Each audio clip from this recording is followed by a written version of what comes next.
Thanks very much. Welcome everyone to Scrutiny Panel, whether you are on screen or watching online. This meeting is being recorded and live streamed now. It's important that if you could just please ensure that your loved ones or pets don't come onto the screen. This is a safeguarding and privacy issue. Please note the press may be in attendance. The rights of the press and the public to record and film the meeting will apply as they apply to all other council meetings.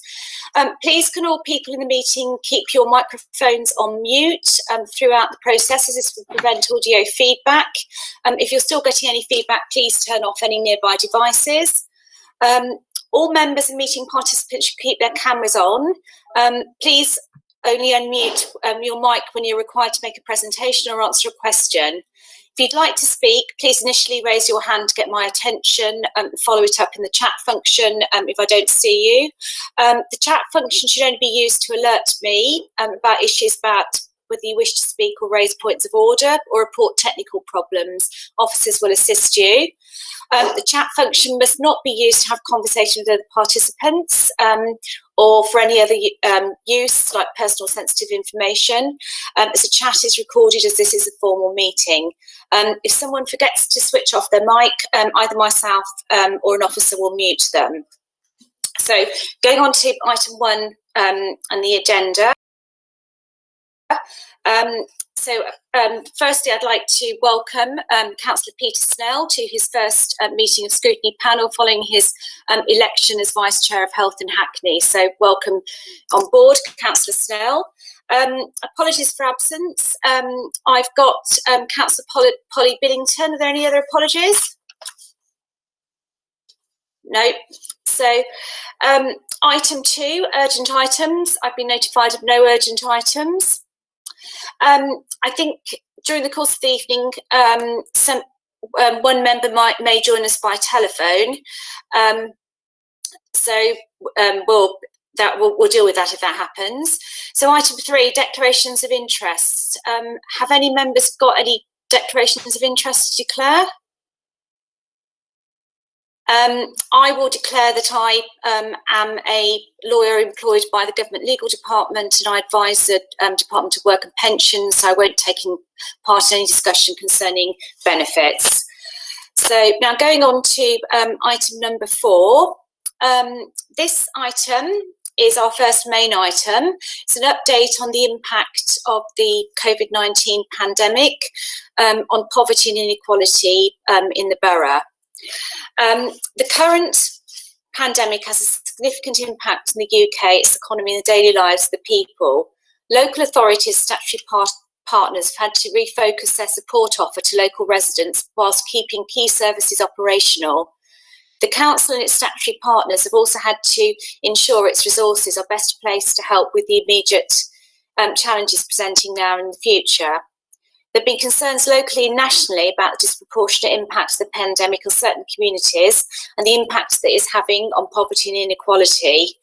The discussion this evening will cover the following areas: the analysis and assessment of the impact of the pandemic on poverty and inequality in our borough, information about the areas highlighted in a recent letter from Councillor Carol Williams to a parliamentary inquiry on people and protected characteristics, and then a verbal update on the future plans and refresh of the corporate plan as a result of COVID-19. So I would like to welcome to the meeting for discussion Councillor Carol Williams, Cabinet Member for Employment, Skills and Human Resources. I don't know if she's here yet. Councillor Caroline Selman, Community Safety, Policy and Voluntary Sector, will also be joining us. Councillor Chris Kennedy, Health, Adult Social Care and Leisure. Councillor Rebecca Rennison, Deputy Mayor for Finance. And Sonia Khan, Head of Policy and Strategic Delivery. I'd also like to welcome Councillor Yvonne Maxwell, Cabinet Advisor for Older People. I'm sure would like to take part in the discussion. I don't know whether Sonia is going to introduce the papers, but if you can refer to your pack, we've got various overviews in relation to these areas on pages 1 to 132. So I think, Sonia, you're going to start off? Yes, I was going to, thank you, Chair. I was going to start by introducing the first item, which was the analysis and assessment of impacts. And then Councillor Williams was going to talk to the second item, which was the submission to parliamentary inquiry. And then I and the various different cabinet members, the lead for poverty and the lead for equality, can take questions. So the information that we provided in advance in the pack that went out with the main agenda was the community impact assessment, and also the submission went to the parliamentary inquiry, which was informed by the community impact assessment. So the two are very linked. Also, I should highlight that the next item on the agenda, item 5, is the corporate plan refresh. And there's also a summary of the community impacts and the impact on poverty in there as well. So it's just, we sent what we could in advance, but then in the second agenda dispatch with the corporate plan, there's also just to highlight the same information.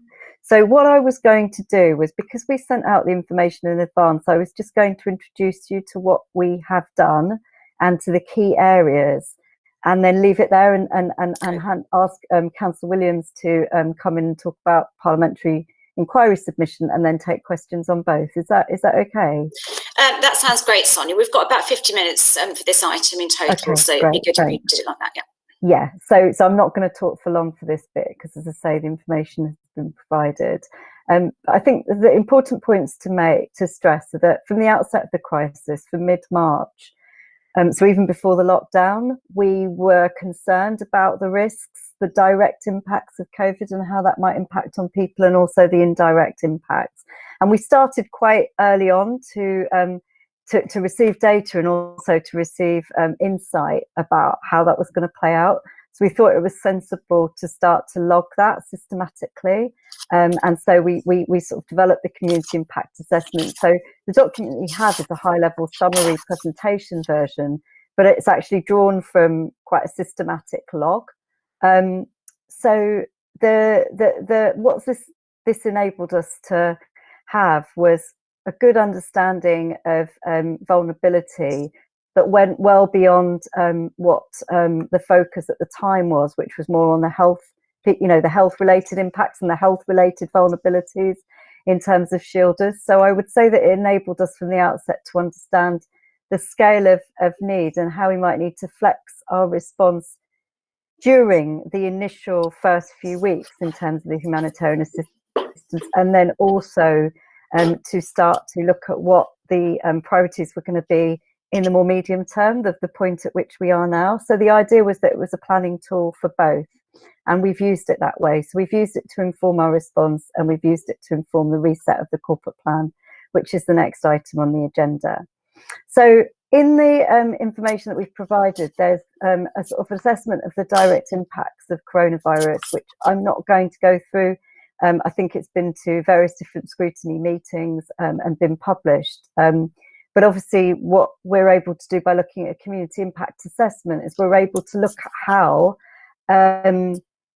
how people who've been disproportionately impacted by the virus itself, we then see people who are disproportionately impacted indirectly as well. So older people, migrant populations, people from different ethnic minority backgrounds. And so the sense of the knock-on inequality and disadvantage becomes very clear. So then if I go on to some of the cross-cutting impacts that are now informing, again, our corporate response. So digital exclusion and the way that with our lives being lived remotely, the sort of knock-on vulnerability that creates for those who are a relatively small group, but those in the population who are not online or not confident online. People with no recourse to public funds, particularly those who may not have been in contact with services previously because they were working and not having any particular need, but then found themselves not able to get support through it because they're no recourse to public funds, so state benefits and support was not available. shielders, which has been a focus nationally. But I suppose, again, the sort of point here is that beyond the immediate practical help, it's the psychological impacts on people who were told to shield, homelessness, and the sort of immediate impacts on rough sleepers. But then as we move on, the sort of emerging concerns about how financial impacts and sort of some delay whilst there was a stay on evictions, but how that could lead to a sort of a delay that now kicks in for people. And then poverty, I mean, we knew going into the pandemic, we'd already started the work on poverty reduction. We understood that in Hackney we needed to have a response that looked at the financial impacts and was ready to work on those. But clearly, as a result of the pandemic, we know from the data from those who've requested emergency food, and also now from the data coming through in terms of those who've been furloughed, and in terms of the increase in universal credit, we can see the likely impacts that there are on poverty. And in the corporate plan refresh, we go into quite a lot of detail about the sort of short, medium and longer term impacts, because I think there's going to be things that are going to kick in over time, particularly as the economy does start opening up, and there's risk of businesses finding that they're not able to continue.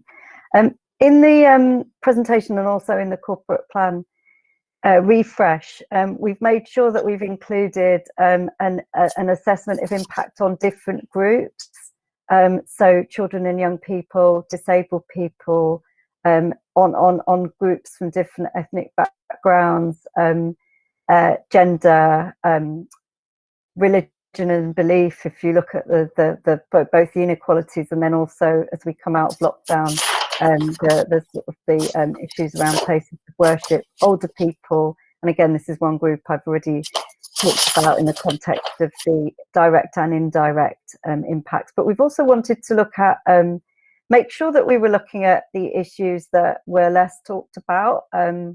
For example, for people who are LGBTQ, what the impacts might have been from people who find themselves in a home that's not a safe space, as an example.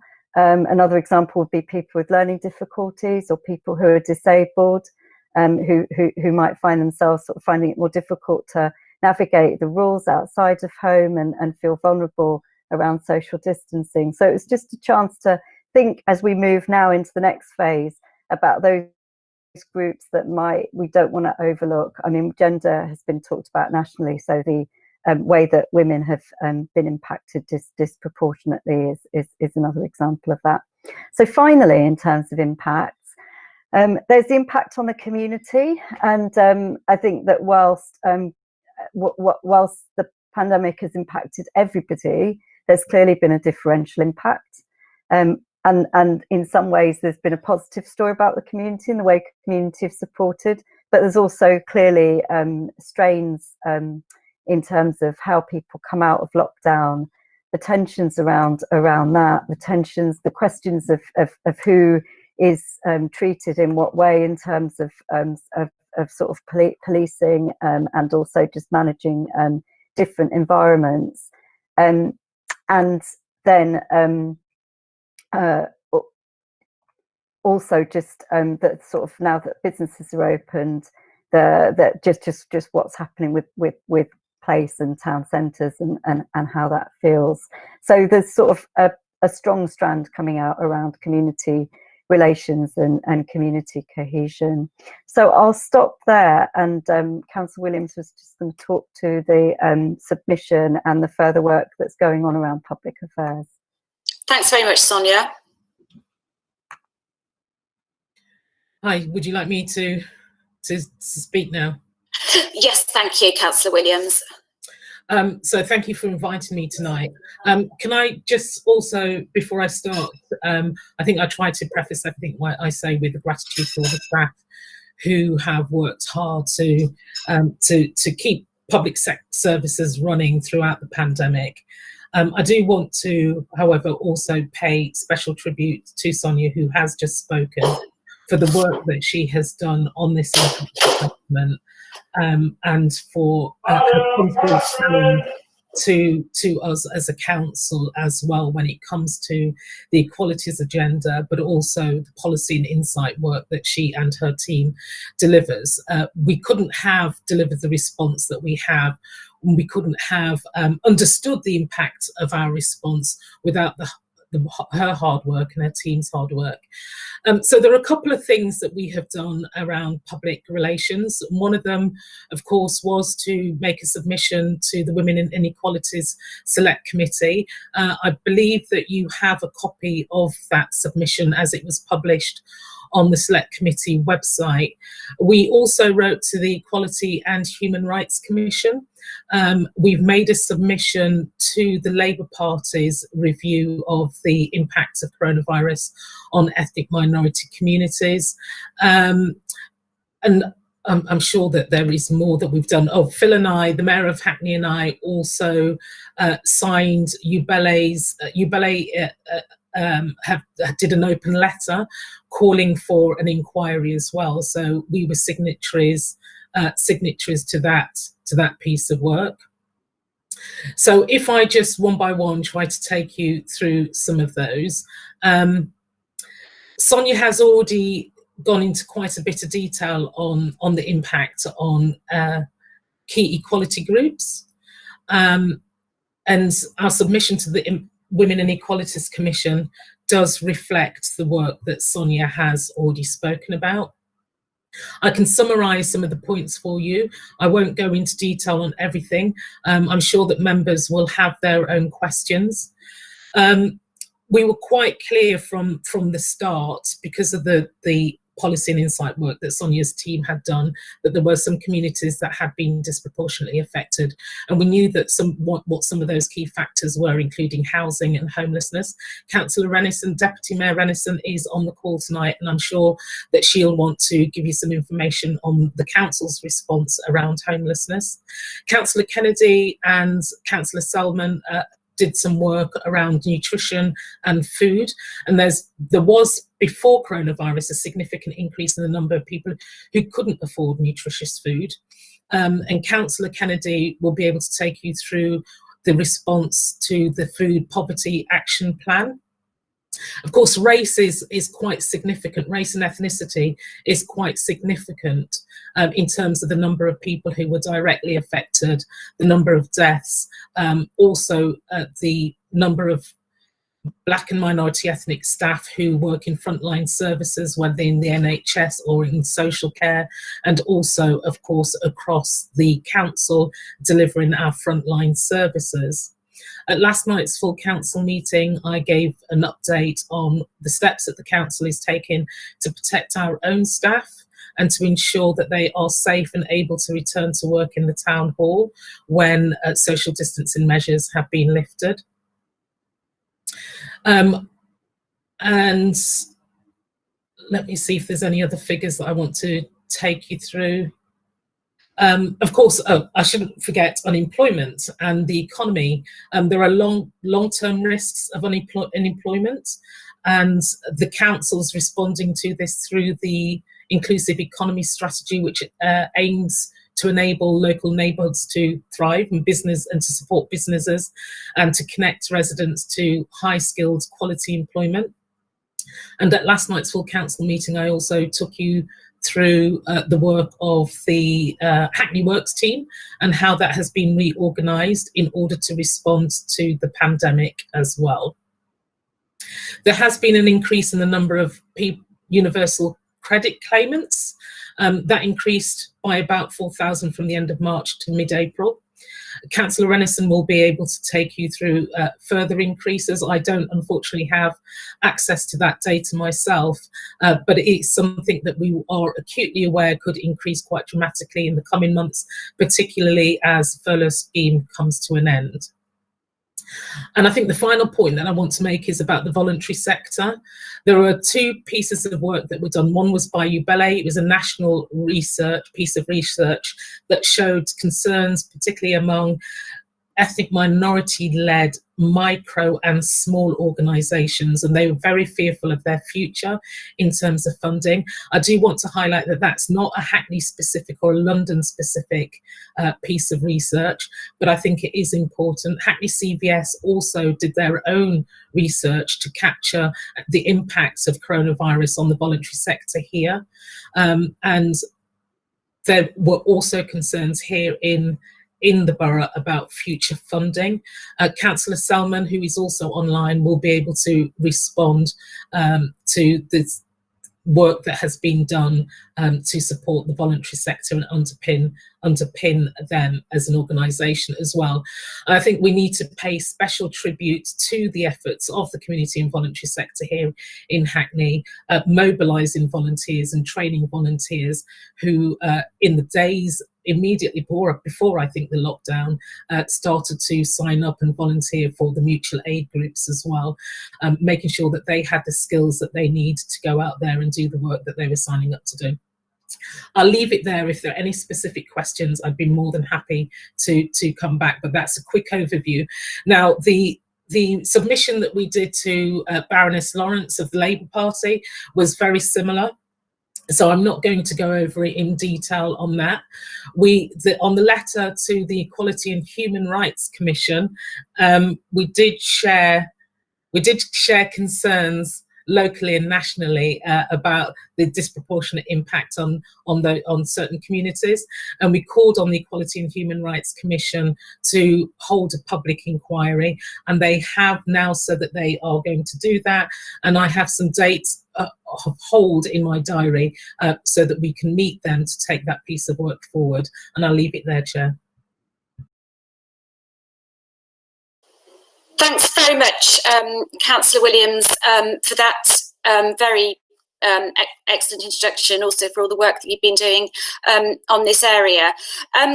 We've obviously got 3 other Cabinet members here. I don't know whether you could very, very briefly summarise, if you want to, the work that you've been doing on equalities. I know that you're all very good at speaking very briefly, and then I'll open it up for questions. I don't know whether you want to start with Deputy Mayor Rennison. So I get to set the standard of how brief we're talking about. I'll do my best to keep it really succinct. I mean, Carol's introduced it, Councillor Williams has really introduced it all.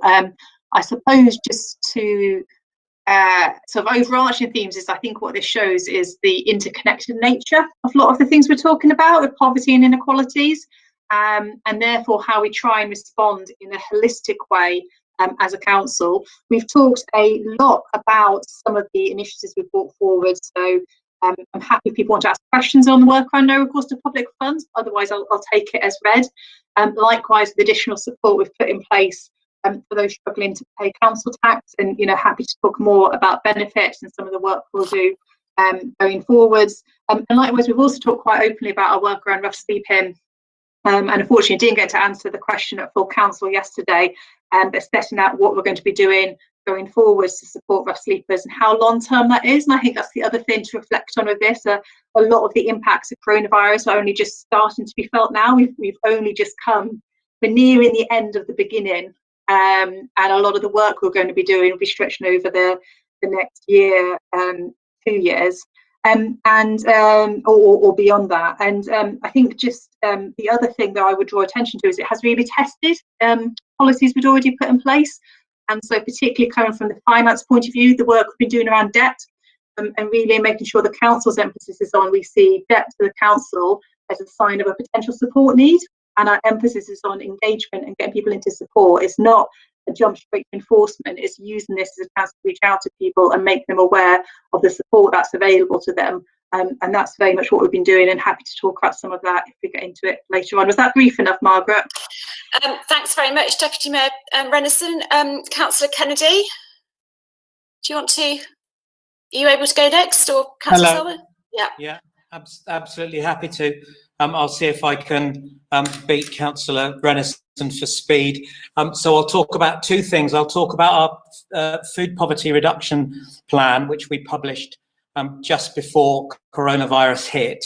And I'll talk about how in a wider sense at the Health and Wellbeing Board and at the Integrated Commissioning Board, we've decided an approach forward about aiming to eliminate inequalities within our health system and health outcomes. So the Food Poverty Action Plan had 3 basic points to it. One was emergency support, one was building resilience, and one was prevention. And obviously those were the 3 areas we decided to concentrate on pre-COVID. I think members will be very familiar with the amazing work that the council teams did delivering council parcels during the course of the very tight lockdown. As lockdown has eased, as members will be aware from an email I sent out, I think about a fortnight ago now, about the next phase of humanitarian assistance. This week actually is the last week of those food parcels being delivered, and we're moving to partnership with a community partnership network. So that's working with partners across the system who are delivering hot meals, parcels, the emergency food that is on offer via the Hackney Food Bank. So we've secured continued funding from Investec for Hackney Food Bank for a further 12 weeks from the end of June. We've secured already £180,000 DEFRA grant, and a consortium of voluntary sector partners are accessing that £80,000 worth of food and delivering it. Our biggest challenge now as a council actually is finding somewhere to actually store all that food. And so very much the emergency and the resilience of our Food Poverty Action Plan that we had before COVID have been brought forward, as it were. In terms of the prevention, I think that's very definitely at the moment a longer term, and that strand of the Food Poverty Action Plan's on the back burner. And then very quickly on what we agreed at our Health and Wellbeing Board and the Integrated Commissioning Board about how we tackle those wider inequalities of health. We're using the King's Fund wider determinants of health. It's called their Population Health Framework. And actually, it looks at kind of like 4 interlocking circles. One is your individual habits in terms of your health. So that's like smoking, the quality of your diet, how much alcohol you might have. One is the wider determinants of health. So that's much broader about the quality of your housing, what we were talking about earlier in terms of your income. Then the integration of actually the health system, how it reaches you, is the third of those 4 circles. And then the final one is the places you live and the communities you live in, and what the broader public realm does in terms of people's health outcomes, air pollution, for example. Where those 4 circles intersect, you get the most bang for your buck as a local authority in terms of the actions you take. And so the decision has been, as a system, we'll concentrate on where all 4 of those overlap and where we can take actions that will affect them all. And then I'll take questions on all of that. Sorry, I think I lost to Councillor Rennison. I think you did, Councillor Kennedy, but thank you very much. That's very interesting. Councillor Selman, do you want to make a very brief contribution? Yeah, I'll pick up on the bits that haven't already been covered. I think particularly Carol highlighted round about in terms of the work about how we were working with the voluntary community sector. And I guess there's a few things to kind of highlight with that. First of all was, so we were quite conscious from the beginning about the potential impact on the sector of something like coronavirus. And in terms of our response to that, there's been different sort of 3, I guess, key strands to it. One was about how we could look at repurposing some of our community grants, which we sort of did partly through contributing some to Hackney Giving, which is a fund which is still open for people who want to contribute to it, but which has done different sort of grant funding rounds aimed at COVID. But also then we've matched other bits of it through the London Community Resilience Fund as well. And the third wave of that is now open, and which we are publicising at the moment in terms of people who are interested in sort of applying for those grant rounds. Also within that was suspend for our voluntary community sector property portfolio tenants, suspending rent, working with HCVS to get that understanding about the impact across the sector, and then also lobbying on behalf of the sector in terms of our engagement with government. But I think what's also been really key is about how we've been working with the voluntary sector as well in terms of our response. So both Chris and I, and also Yvonne, who's also on the call throughout this, have been working very closely with office in terms of the humanitarian assistance community response to coronavirus. And a key bit to that has been about how we work with the voluntary sector. Chris was touching on, in particular, as we move into that second phase, also looking about how we transfer across from some of the more direct delivery that we had to do at the beginning to more of a community partnership network of working very closely with the sector. And I would just like to echo what Carol was saying about some of the incredible contributions that we have seen across the voluntary community sector in terms of stepping up in order to support our communities. And I guess the other reason why myself, Rebecca, and I think Councillor Woodley might be on the call, although she might be on leave, was also because of the broader poverty reduction work, which I think Sonia touched on in her introduction, which is obviously something that was both a manifesto commitment and is embedded in our community strategy. So we were very clear when we first, at the outset of that we didn't want that to be about doing sort of ad hoc individual but not particularly substantial actions, but we wanted instead to have an approach as a council which was about essentially poverty proofing everything that we did, and taking a more strategic approach with that. And I guess that has been the merit of that has really been proved, I think, around about COVID, in terms of both making sure we have a strong understanding about how different things impact on poverty within the borough to then help inform both our immediate response over COVID, but that look ahead that Sonia was talking about as well, to make sure that we're also thinking about how we really poverty-proof what we're doing going forward in terms of the different actions that we're taking. But happy to take sort of questions on anything. Thanks very much, Councillor Selman. Okay, so I'm going to kick off with a question. I've got Cllr Hayhurst and Cllr Sharman have indicated, so we'll take those first three questions. Could I firstly ask members to keep their questions quite brief and specific, and also not to cover areas that have already been explained in the introductions. I will also try and direct the questions to who I feel is best suited to answer them. My question is, I think directed at Sonia. It's can you? I understand from the papers that there has been an officer experienced in equalities embedded in the emergency response. How has that improved services, and is there any learning that we can do from that going forward? Were there any things that could have worked better? So I'll just take Councillor Hayhurst and Councillor Sharman's questions, and then we'll go on to another round. Councillor Hayhurst. Thank you. A question for Councillor Williams.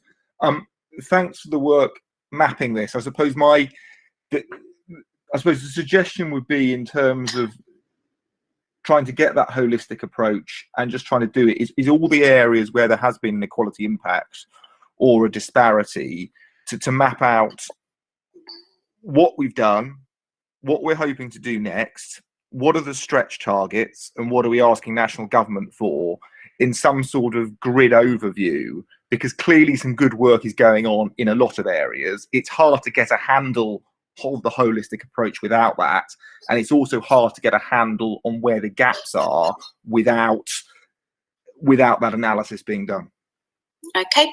I think because those two questions maybe have a bit of overlap, I think Sonia might want to comment on Councillor Hayhurst's question as well. I'll go to Sonia now, and then I'll come to you, and then Councillor Williams. I'll come to you, Councillor Sharman, after that, unless it's an overlapping question. My question was a bit on the same lines. Okay, fire away quickly. If I could just think, because in a way, I just picking up on Ben's thing. I think this is a deeply impressive range of analysis, and it's uncovered, as well as concentrating what we've known the inequalities are. It's uncovered further ones, and I think that it's a really comprehensive and excellent paper.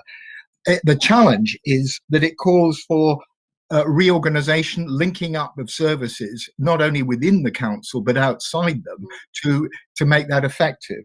It also demands, and this is really what I want to agree with Ben, I think this issue about what are the resources available, what out of this very ambitious programme can we achieve within what period, is really something that we need to address. And I guess that comes to my question to Sonia.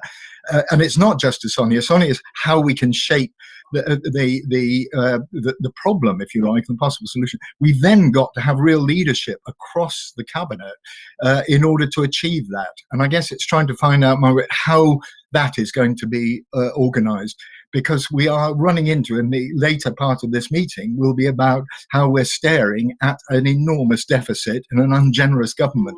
And I just think we need to understand how we're going to take the next steps. Okay, all right, Sonia, do you want to come back on those questions? So it's firstly learning from experienced officers, and then, you know, more broadly mapping and priorities, and then also Councillor Sharman's question, I think, speaks for itself. The main learning from the officer that we embedded for a few weeks into that strategic group of officers was around language and access in terms of easy read as well, so the sort of communication and language barriers. And secondly, it was about the importance of having an offer in the longer term that was culturally specific. So there were limitations to what it was possible to put in place as part of the immediate humanitarian assistance response. One of the main limitations was around how, if you're working at scale and you're getting hundreds of calls a day, which it was at one point, you can try and flex the standard parcel offer without then running into risks. And so the way, you know, risks of a parcel being like not going to the right person. And so the workaround in the interim was to have volunteers, the Volunteer Centre Hackney, who could go and do bespoke shopping, and 600 volunteers in total were deployed, about 300 of which were able to do that. But I suppose what we wanted to do was bring in that learning, so that as we develop the Community Partnerships Network, which Councillor Kennedy has talked about, we were able to deal up front with those two issues. So in terms of language, we're currently doing a piece of work to look at how we can better sort of corporately, and now working with public health on the local outbreak plan, how we can better address language and communication barriers. So we're feeding that into the work that's happening through the local outbreak plan. Some of that is about working with the voluntary and community sector, and some of it is about just looking at not just relying on the materials which are there through Doctors of the World, but looking at what we could do locally.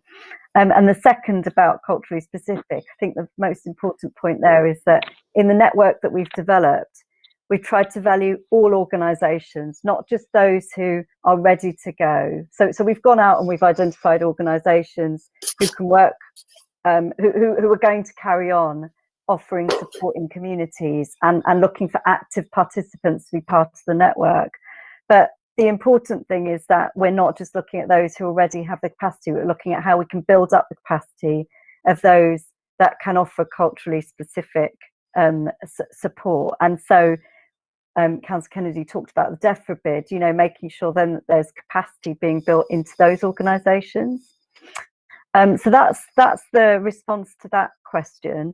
In terms of the other two questions from Cllr Hayhurst and Cllr Sharman, when I was asked by Tracy to respond to your request to look at assessment of equalities and poverty impacts and how we were going to respond, my response was that we're developing a corporate plan and we're about to take it to Cabinet and Council, and all being well, if that were to go, you know, if those were to be agreed, then we would be able to come here with that corporate plan. So actually the point of having that second item on the agenda, item 5, is that is our response, which is why I haven't talked about our corporate response in the way I've presented this, because it's picked up in that agenda item. So we'll talk a bit more about that at that point, but the point of the point of presenting that today is that, as you say, Councillor Sharman, it's not a simple response. It requires a reorientation of the organisation. It requires publishing at this point our direction of travel, having assessed the impacts, and then continuing to iterate that with a whole organisation response over the next few months. So what we've shared in the corporate plan is the high level, but there's quite a lot there that gives you an idea of where we're going. And then we're using that frame to work across the council to look at what those, you know, at how we embed those priorities further. I think, and I'll come on and talk about that more under the next item, if that's okay. Thanks very much, Sonia. I think Councillor Patrick's indicated a question. Councillor Williams, did you want to add to anything to what Sonia said, or? No, I think that it's really. I'm very pleased to hear Cllr Sharman say that he thinks there's been an impressive range of analysis, and there has been, and that's why I made the open comments that I did, and expressed gratitude to not only Sonia but her team as well for the valuable insight that they have given and the analysis that they have done of the council services. And I know that. I'm sure Sonia won't mind if I say that I do challenge and give her a bit of a hard time from time to time. But I think that without doing that, then I don't want to give the impression that Sonia can't do a good piece of work without having robust challenge from cabinet members. She can certainly do that. But I think it's useful and helpful, and it sharpens our response and analysis when there is constant challenge to what's being done, and I think that we see in the paper plus that she has given, and the one that she will give afterwards. So there has been an impressive range of analysis done. I think it's invaluable for us, and I think it's going to lay a really good foundation for the next phase of work that we'll do. But it will also mean that should there be any surges, and should there be a regional or national lockdown for that matter, the council will be in a much stronger position to respond than we were the first time. If you remember, we really didn't have much time because, as I don't think I need to point out that the Prime Minister missed 5 Cobra meetings that would have meant, had he attended them, would have given local authorities much more time to respond, to put a better package in place. There would have been fewer people who contracted coronavirus, and there would have been fewer people who had died. So we have, given the circumstances that was handed to us by this government, I think we've done a very good job. We could always have done much better, and I hope that next time we do. Yeah. Well, we hope there isn't really a next time in the same scale. Councillor Patrick, you've got a question. Are there any other questions? Thank you, Chair. Patrick? I just want, yes, thank you, Chair. I just want to reiterate what Councillor Williams has just said to some extent, well, to all extent, about one of the governments. But I also like to say what a wonderful job I think council officers have done, and especially the people on the front line. I've been an advocate of our parks, but during lockdown even more so. Even now I use our local park every day. I go and sit in it for a bit of fresh air at lunchtime, and they're always clean, tidy. The workers are working really hard.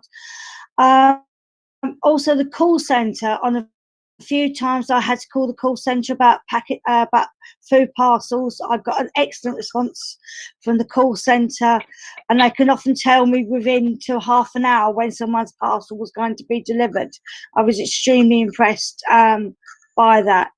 But my question is about the future. In a sense, I think the work that's been done is absolutely excellent, but unfortunately I think we may be experiencing a new wave of people who will be losing their jobs due to furlough finishing, who perhaps many of have perhaps never experienced having to ask for benefits before, or to ask for help from the council. And I just wondered how we're planning to support them. I mean, they may need, they maybe have different needs to perhaps people who traditionally relied on benefits. They may be IT savvy, but they may not know they may run the benefit system, or think that they work will turn up when it doesn't turn up, and may run into debt, and also have things like credit card debts. I just wonder how we're going to work with them. And I just got a quick question to Councillor Kennedy if he's on the line. I did know that the work around people with learning disabilities, that consultant had to step in to stop a do not resuscitation notice on somebody that nobody knew about. And from the work I used to do with people with learning disabilities, this is quite common. And I just wondered whether we're going to, in the learning disability service, we're going to do any work with the local health service and check that people do not have those notices put on their notes when they don't know anything about them or don't want them. It is quite common that the health service put do not resuscitation notices on people with learning disabilities notes for some strange reason. Well, I don't think it's very strange, I know the reason, but... Thanks very much. Chair. Thanks very much, Councillor Patrick. Have any other members got questions at this stage? Because if not, I'll... okay. Cllr Hayhurst.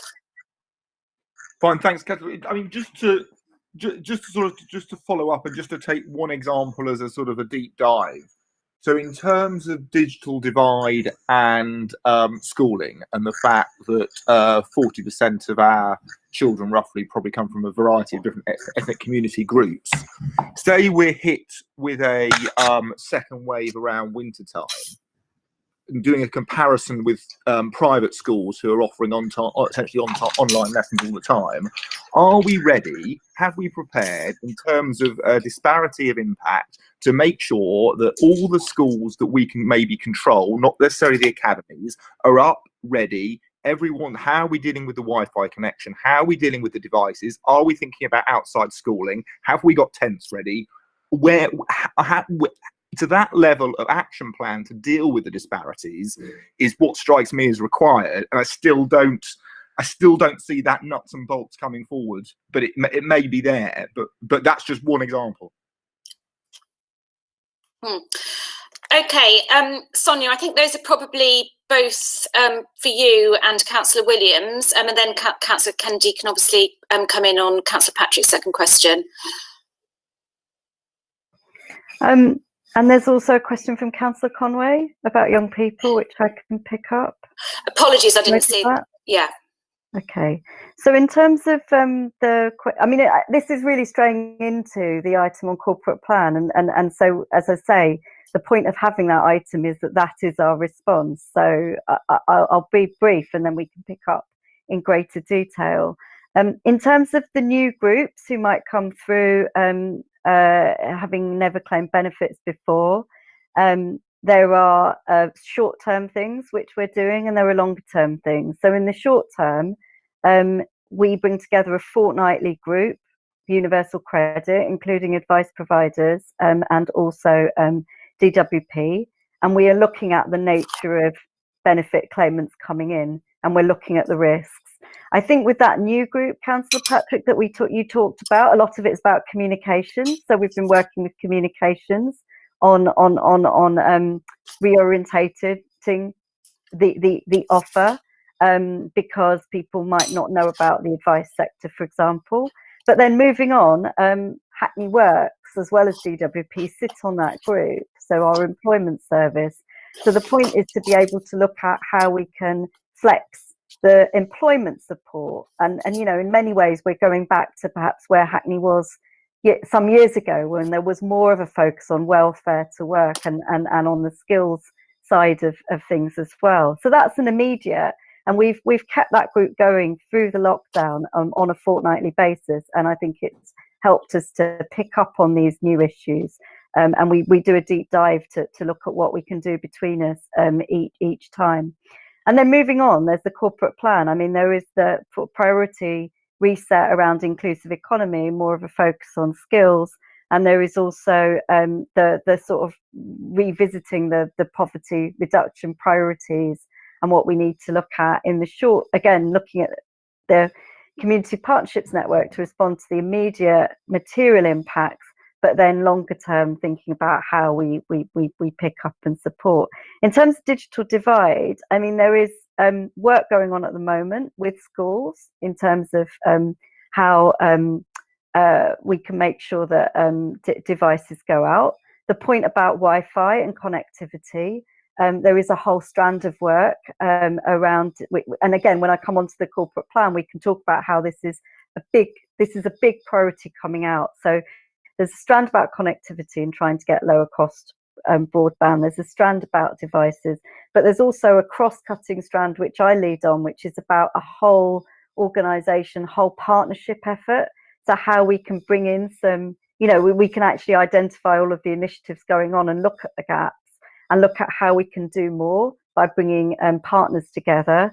So creating a network of voluntary and community sector organisations that are working in this space, looking at how we can scale up support in all voluntary and community organisations, not just those that are already active in this space, but bringing resources to be able to train them to be able to skill up. So if you want the sort of granular question on schools, I can only talk at a high level about the whole programme, and I would have to take, we'd have to follow up and get I won't do justice to that granular question that is led, but Annie Gammon is the lead for that as the head of Hackney Learning Trust, and is working on those questions with schools at the moment. In terms of Councillor Conway's question, so we did 3 things, Councillor Conway. The first was that we convened a virtual team bringing together the officer who supports Young Futures, the officers who support the Young Black Men programme, and then also Young Hackney, and also working with Account and Hackney CV, so the group that monitors Stop and Search and Hackney CVS. So we did that from March. So we brought together that virtual team. They meet on a weekly basis, and we were able to pick up the impacts. That was prioritised because we knew that young people were going to be losing out through this process in different ways. So that helped us draw on the impacts, and those impacts are referenced in the community impact assessment. We also took on board the conversation that Young Futures had with the Mayor early on, and then I made sure that we had officers from the service involved in all of the Young Futures conversations, including myself. I was involved in quite a few. So we were able to draw out those impacts. Then obviously there's the Young Futures report itself. So we have referenced that and at this stage, the corporate plan, when we come onto it, you'll see, leads more on our analysis of impacts and the insights, and then gives a direction of travel, because we've done this very quickly, and we need to give, to continue to reiterate, as I say. But I think it's really important to actually publicly share that full articulation of issues and insights, and do justice to some of the lived experience, which is why it's quite a long report for that reason. So those were the things that we did in terms of specifically making sure that Young Futures Commission influenced the corporate plan refresh. Shall I just... Thanks very much, Sonia. So Councillor Kennedy, you're going to quickly come in terms of people with learning disabilities, particularly with non-resuscitation, but maybe briefly a bit more generally. Councillor Williams, I won't bring you in at this moment because I've got a question for you in a minute, which I think you'll want to lead on. And I can see Councillor Coban and myself, they'll be the last 2 questions. Sharon, Sorry, yes, Cllr Patrick. Yes, I had a similar question 3 or 4 weeks ago in relation to a GP who, without the consent of a patient and their family, had put a DNR, a do not resuscitate, on someone's file. I fed it back through the CCG to the Strategic Operational Command Group. That's the emergency group that's been leading the wider health system throughout the process. And absolutely clear instructions from them. No doctor should be putting, or no health professional should be putting a DNR on anyone's notes or files without the expressly having asked them and their responsible carers first and having explicit permission so to do. So, yeah, absolutely not. That shouldn't be happening. Thank you very much, Councillor Kennedy. Councillor Coban. Sorry, I was going to come in, but I just realised my Sophie kind of. I was going to follow up on the point, but I think it's fine. I think Sonia answered it enough. Thanks very much. If I could just ask one final question. I mean, obviously, in recent weeks, following the death of George Floyd, there's been an awful lot of community campaigning in terms of Black Lives Matter. How do we harness the energy of these campaigns as a council in order to remove existing barriers to structural change? And I think that's really sort of obviously directed both at Councillor Williams and Sonia, but I don't know whether Councillor Williams, you want to go first or? Yeah, I was going to also, if I might, just comment on the questions around digital divide as well, because there is a piece of work that we are doing, and there are a number of us as cabinet members who are involved in that digital inclusion piece of work, and so we are looking at devices for school, but we know that the biggest problem is actually the devices themselves. There isn't sufficient devices through the DFE programme, but we also know that they will need repairing quite quickly. So there is a piece of work to work with businesses throughout the borough to recondition computers, devices, laptops, etc. And there's also a piece of work on connectivity, but the actual access to those devices is what's quite key at the moment. Turning to your question on the murder of George Floyd and how we harness the momentum at the moment, I think that we have already started to do that as a council, and the motion that we discussed last night and that was passed at full council, I think demonstrates and illustrates that.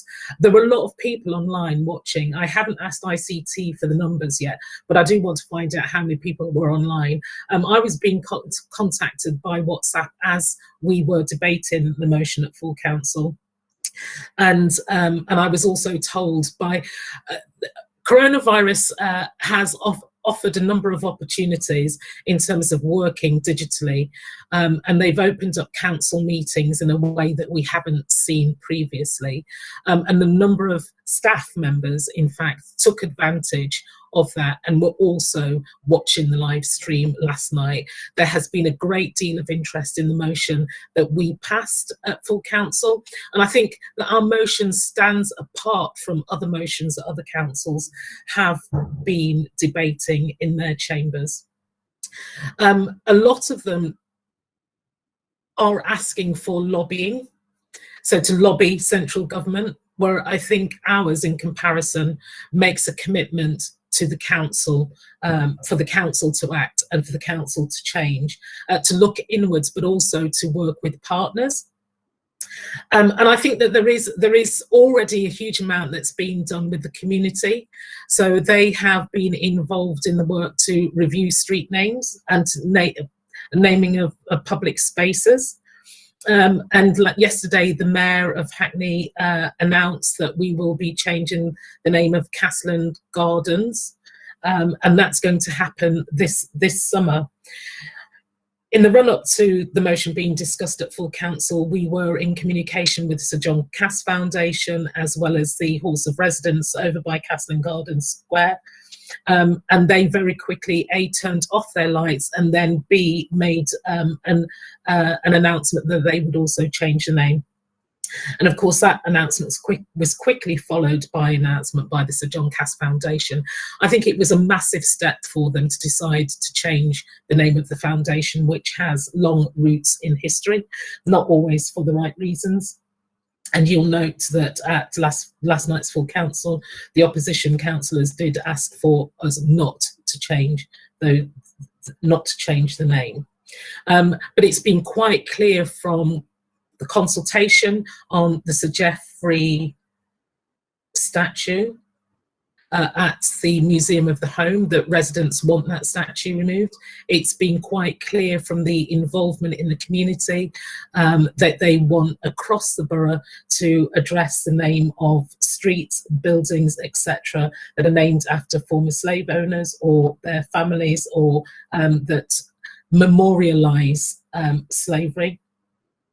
There have been a number of protests and conversations around the borough, and it has really heartened me as a black woman. It's heartened me as a councillor. It's heartened me to see the council's response as well. And so I think that we have already started to harness harness that momentum. And now what we have to do, what we have to prioritise is pulling together a number of strands of work that we've already been doing for a while now, including the work on the Windrush generation and righting the wrongs of that scandal.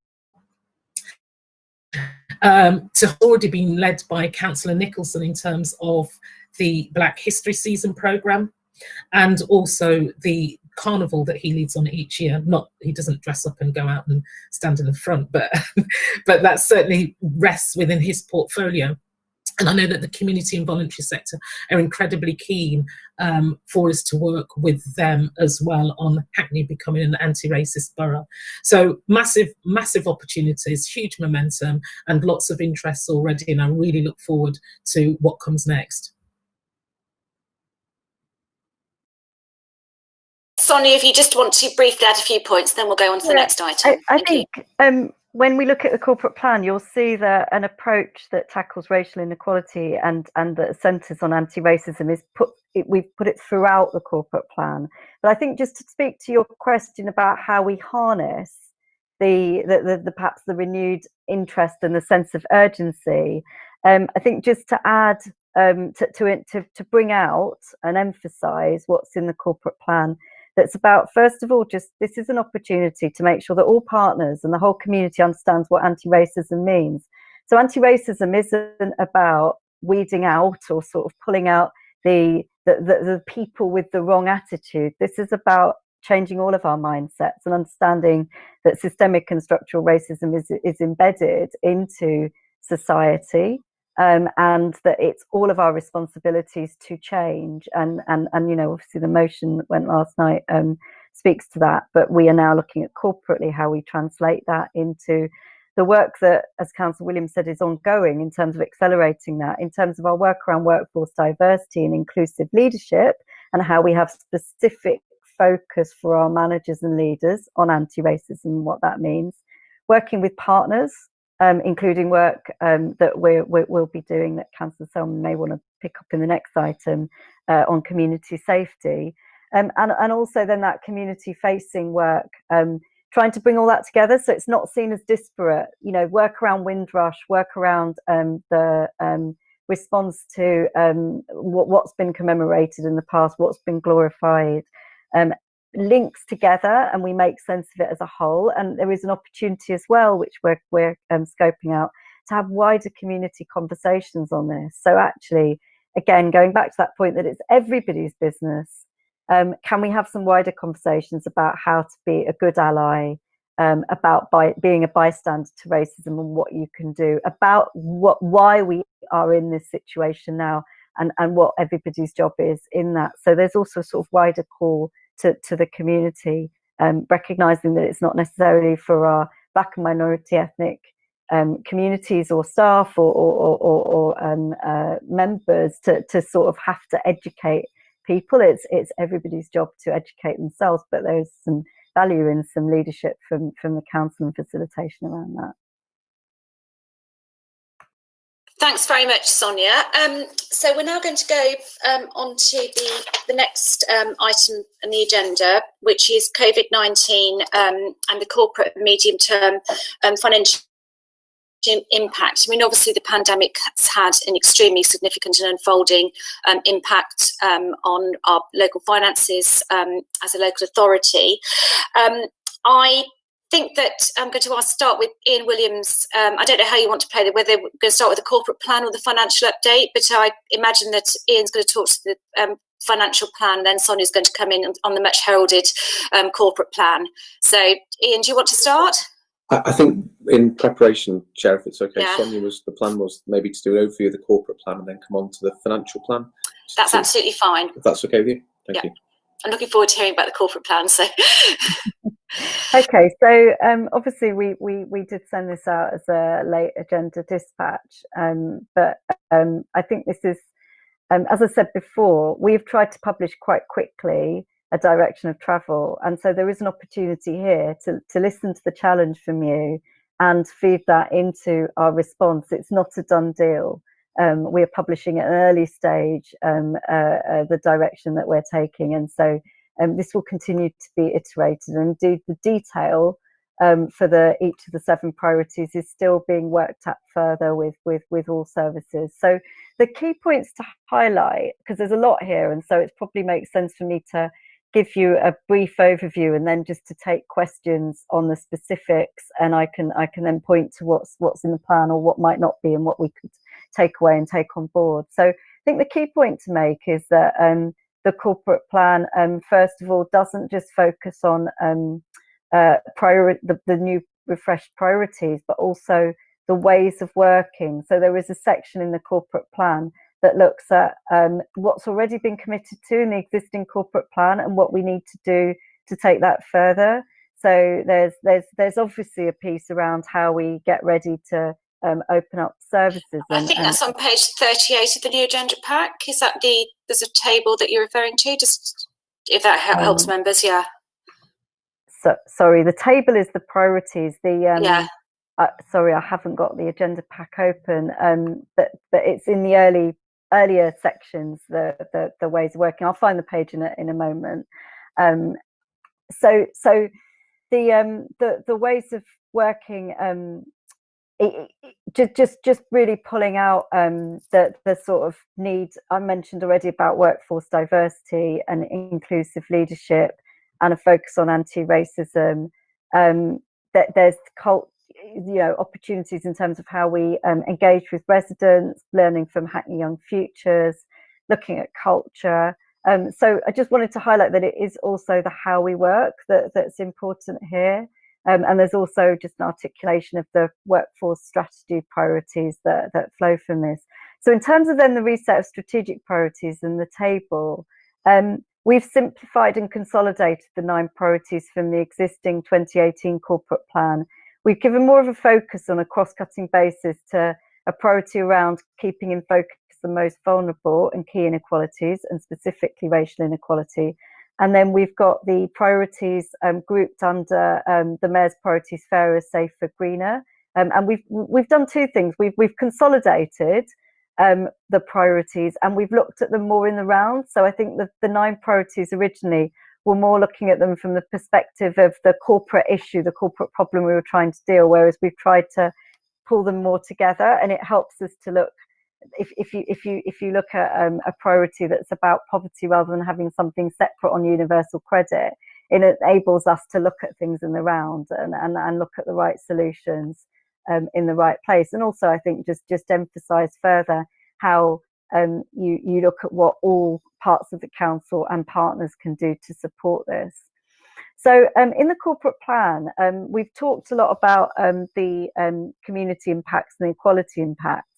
So in the first section about the refresh of priorities talks about the specific things that we're going to do to reset the equality priorities in the light of COVID-19.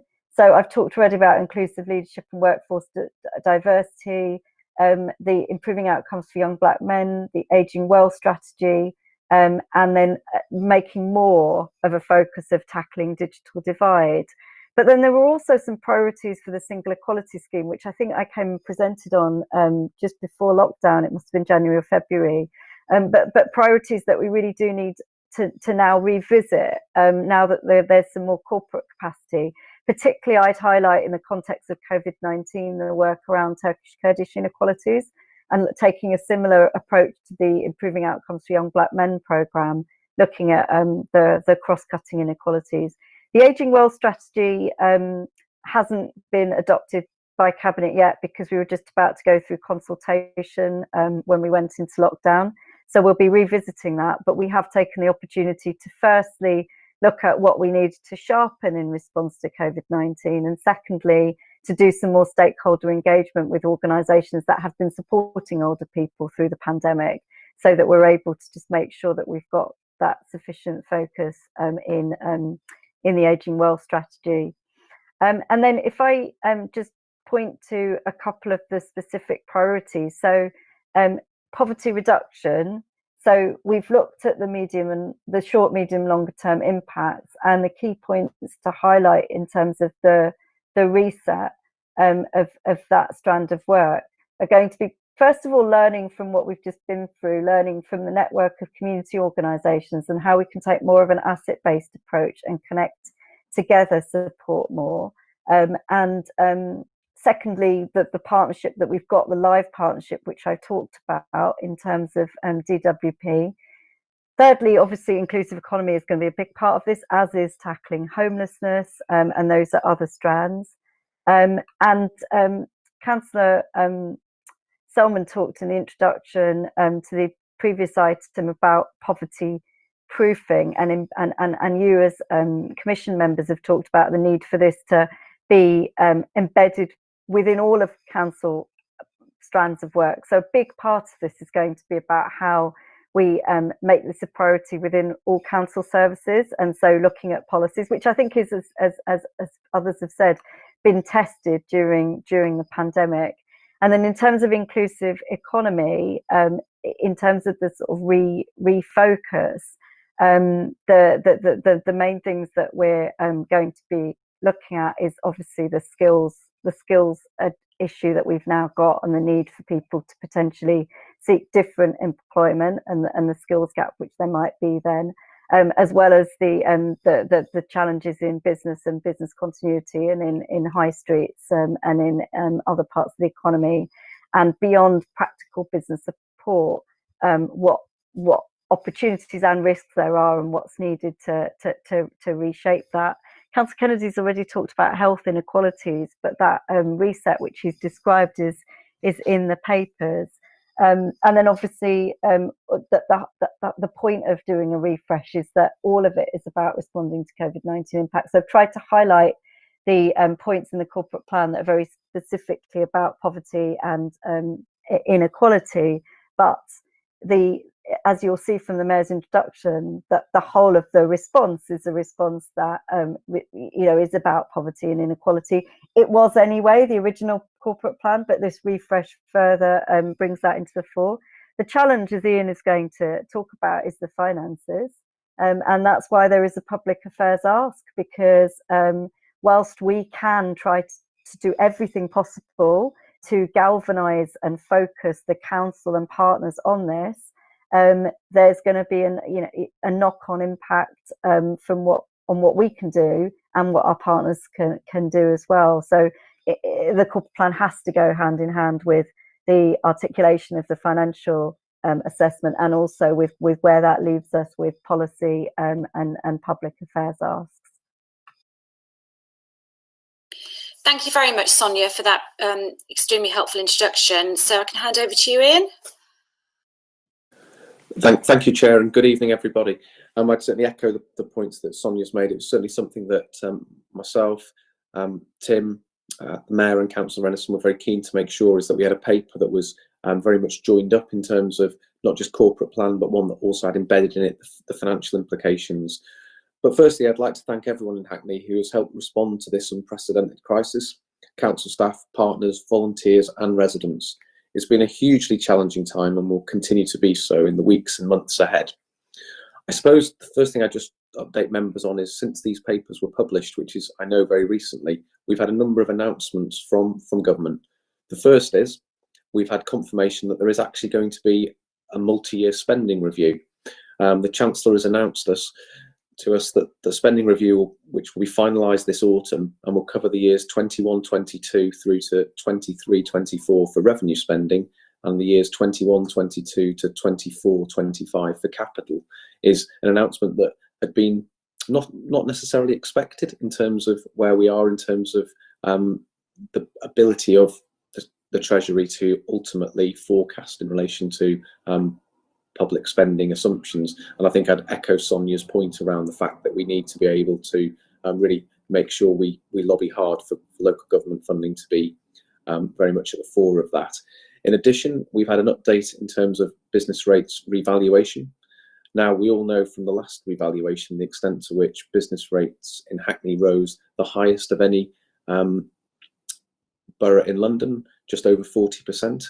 And that was obviously due to, in part, the lag there'd been in terms of the previous revaluation. The latest information we have is that the new revaluation will take effect on the 1st of April 2023.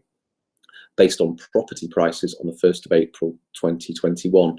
And I think for me, as we all know, business rates is really challenging for our businesses, and in particular, the high business rates relative to other parts of the country are something that have been a challenge. And I would suggest that we would need to advocate very strongly for the business rate reliefs that are in place currently to be continued into future years before the revaluation takes place. And I was encouraged to see the Chancellor also announce a call for evidence in terms of a business rates review and a fundamental look at business rates. And I know that with Councillor Nicholson, Councillor Rennison, the Mayor and other colleagues will be looking to make sure we input into that. But in terms of other financial headlines, and I'm mindful that members have seen these papers now in a number of places recently, the other things I would draw to people's attention in terms of relatively up-to-date and latest information is the fact that we've had final confirmation now of how the third tranche of funding towards local government will be distributed. So that's the £500 million that was announced fairly recently. That brings the total amount of government support to councils totaling now £3.7 billion. In Hackney, that equates to just over £21 million. In addition, only on Friday, we had some further details about what's called the compensation scheme for loss of income or some income in terms of sales fees and charges. And that confirmed some of the planning assumptions that we've been working on internally based upon discussions with officials that summarised just how local authorities may be compensated for the loss of income. I would, however, caution this, though, with the fact that whilst it's possible to do these calculations, the specific detail of how and when the money will be paid has still not come through, nor has the mechanisms or the arrangements for the audit of this. So I think we mustn't be complacent that the calculations that we've made in terms of what we expect to be compensated for in terms of loss of income will actually come through. Furthermore, we did also get some clarification on the treatment of collection fund deficits, and members of Audit Committee and the Scrutiny Panel who've been working closely with Councillor Rennison and myself, which I found really helpful, to get beneath the detail of some of this, will understand that we understood that these deficits would be spread over the 3 financial years starting in 21-22, because of course a collection fund deficit under current legislation has to be made good in the forthcoming budget. Inevitably, local authorities will have and carry collection fund deficits on council tax and business rates just because of what's been going on with regards to COVID. I was encouraged in part yesterday, and members may have seen this, that when under examination by the Ministry of Housing and Local Government's Committee, the Secretary of State suggested that he was mindful to look again at the treatment of collection fund deficits and possibly look to bring in some support equivalent to what they're doing in terms of compensation for loss of income, which means a more quicker, hopefully, and a more immediate alleviation of some of those pressures. But we need to keep the pressure up on that as well. Sonia's been doing a fantastic piece of work with colleagues across the council also in terms of what's known as the Local Authority Emergency Assistance Grant for food and essential supplies, of which the Hackney allocation has been confirmed at £427,000, and she worked very closely with, I know, Councillor Kennedy and other colleagues in relation to how we can make sure that grant is deployed to provide support for people in need of food and essential supplies, and I'm sure there'll be discussions on that in other places. But turning very quickly to the current financial year, and I'd encourage members, if you hadn't already, to read the OFP, Overall Financial Position Report, which went to Cabinet on Monday, and I know is in the papers for Audit Committee on Monday night, to understand that the latest position of the Council, which after all of the schemes the government has brought forward and the compensation for income in particular and the deferral of council tax and business rates, means that still in the current financial year on the general fund alone we're looking at a shortfall of over £9 million, and in terms of the housing revenue account we're looking at those numbers, but the order of magnitude is between £6 to £8 million currently. Of course we're working hard to mitigate some of those impacts, but I think that the real piece of work, which I know the working group has been looking at closely is really understanding the financial position and the forecasts for 2021 and 22. And you'll see in this report, we've set out in detail the assumptions that we've used, and also the range of forecasts that it's been necessary to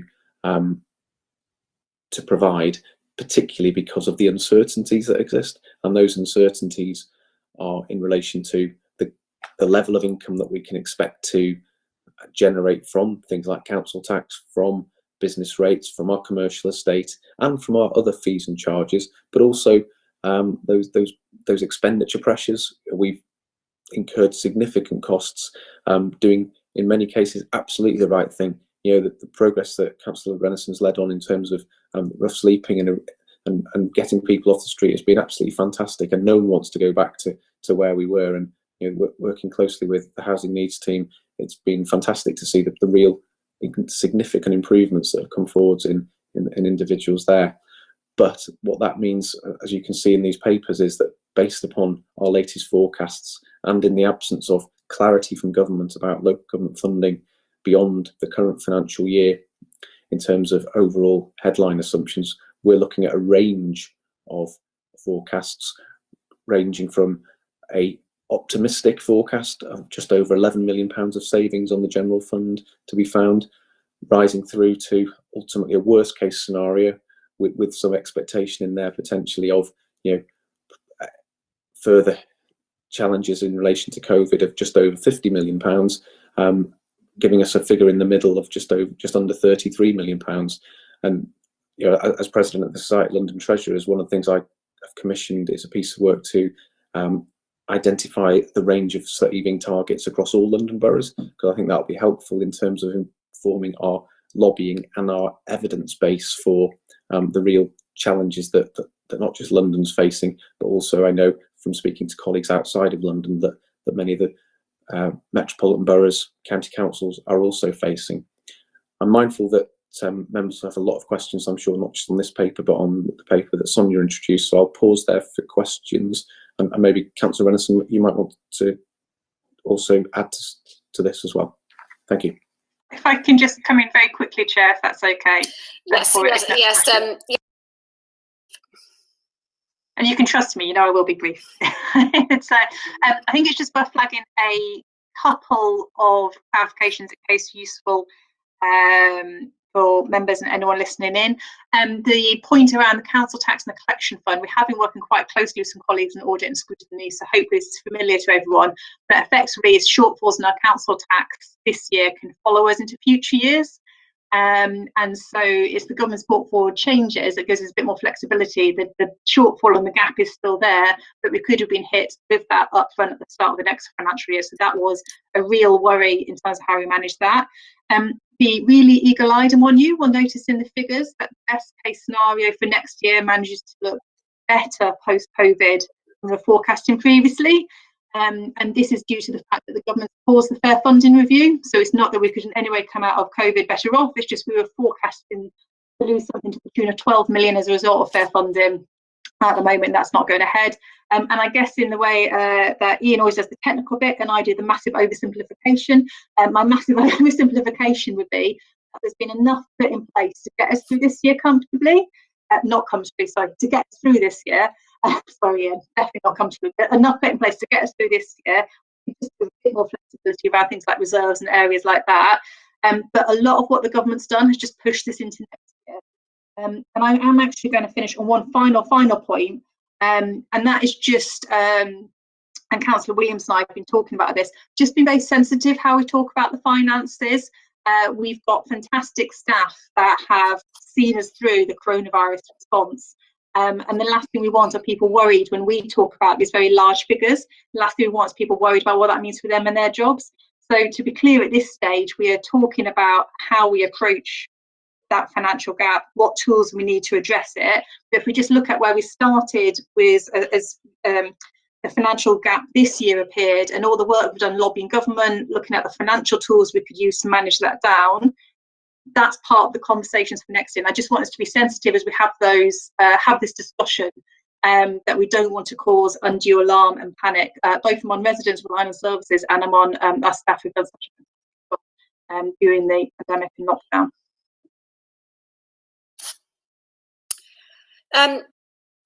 Thanks very much. And I've got questions from Cllr Hayhurst and Cllr Sharman.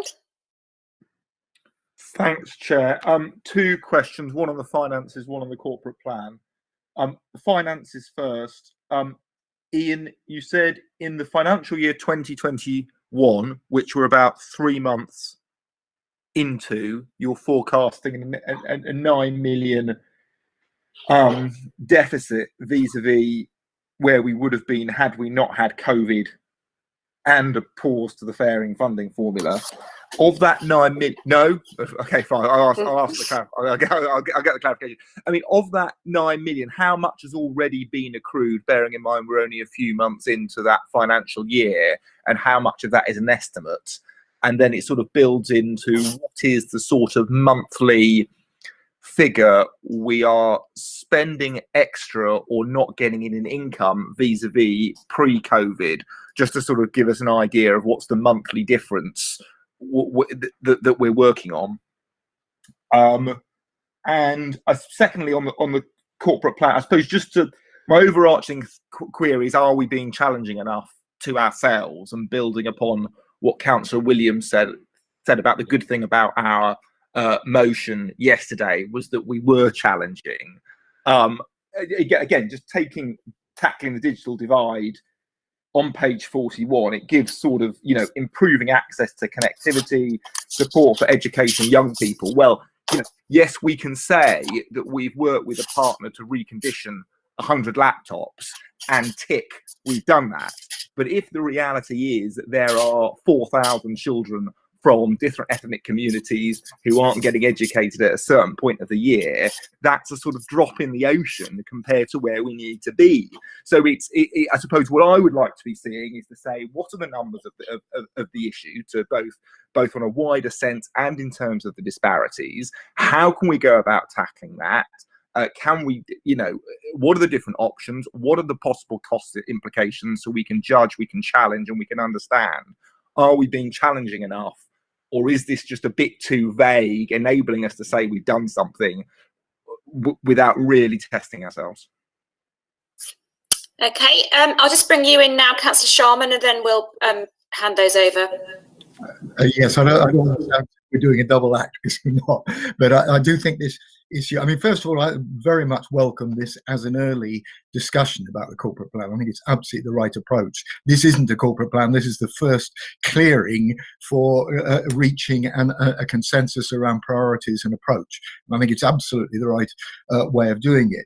Similarly, on the financial side of things, as Rebecca said, we've begun to go through a process. And again, I very much welcome that this is being done cooperatively, rather than the executive going into a huddle and coming out and presenting us with a fait accompli, because this is going to be too big. It's got to carry us all. From as it were, an audit issue, I think, well, just to pursue the topic I started out with, which is, I think we've got here some excellent ways in which we're relating our overall cross-cutting and inequality issues through to our existing corporate priorities and indicating our direction of travel. So I think that's all convincing. What isn't, and I'm just building on Ben's point, is there's two sorts of gaps. One is getting from here to there. What are the specific focus for specific priorities within this list, and what do we think we can achieve by when? And I guess the worry I've got at the moment is around organizational fit. We've got basically a departmental structure still, departmental budgets, departmental management, risk assessment. What we're trying to do here is something much more ambitious, and that's to try and join up a whole range of different things, come up with joint targets, joint management, joint accountability. And I guess what I'd like to see in the corporate plan on the next stage is how the executive side of this, as well as setting the specific targets, who's going to be responsible, how does that actually work?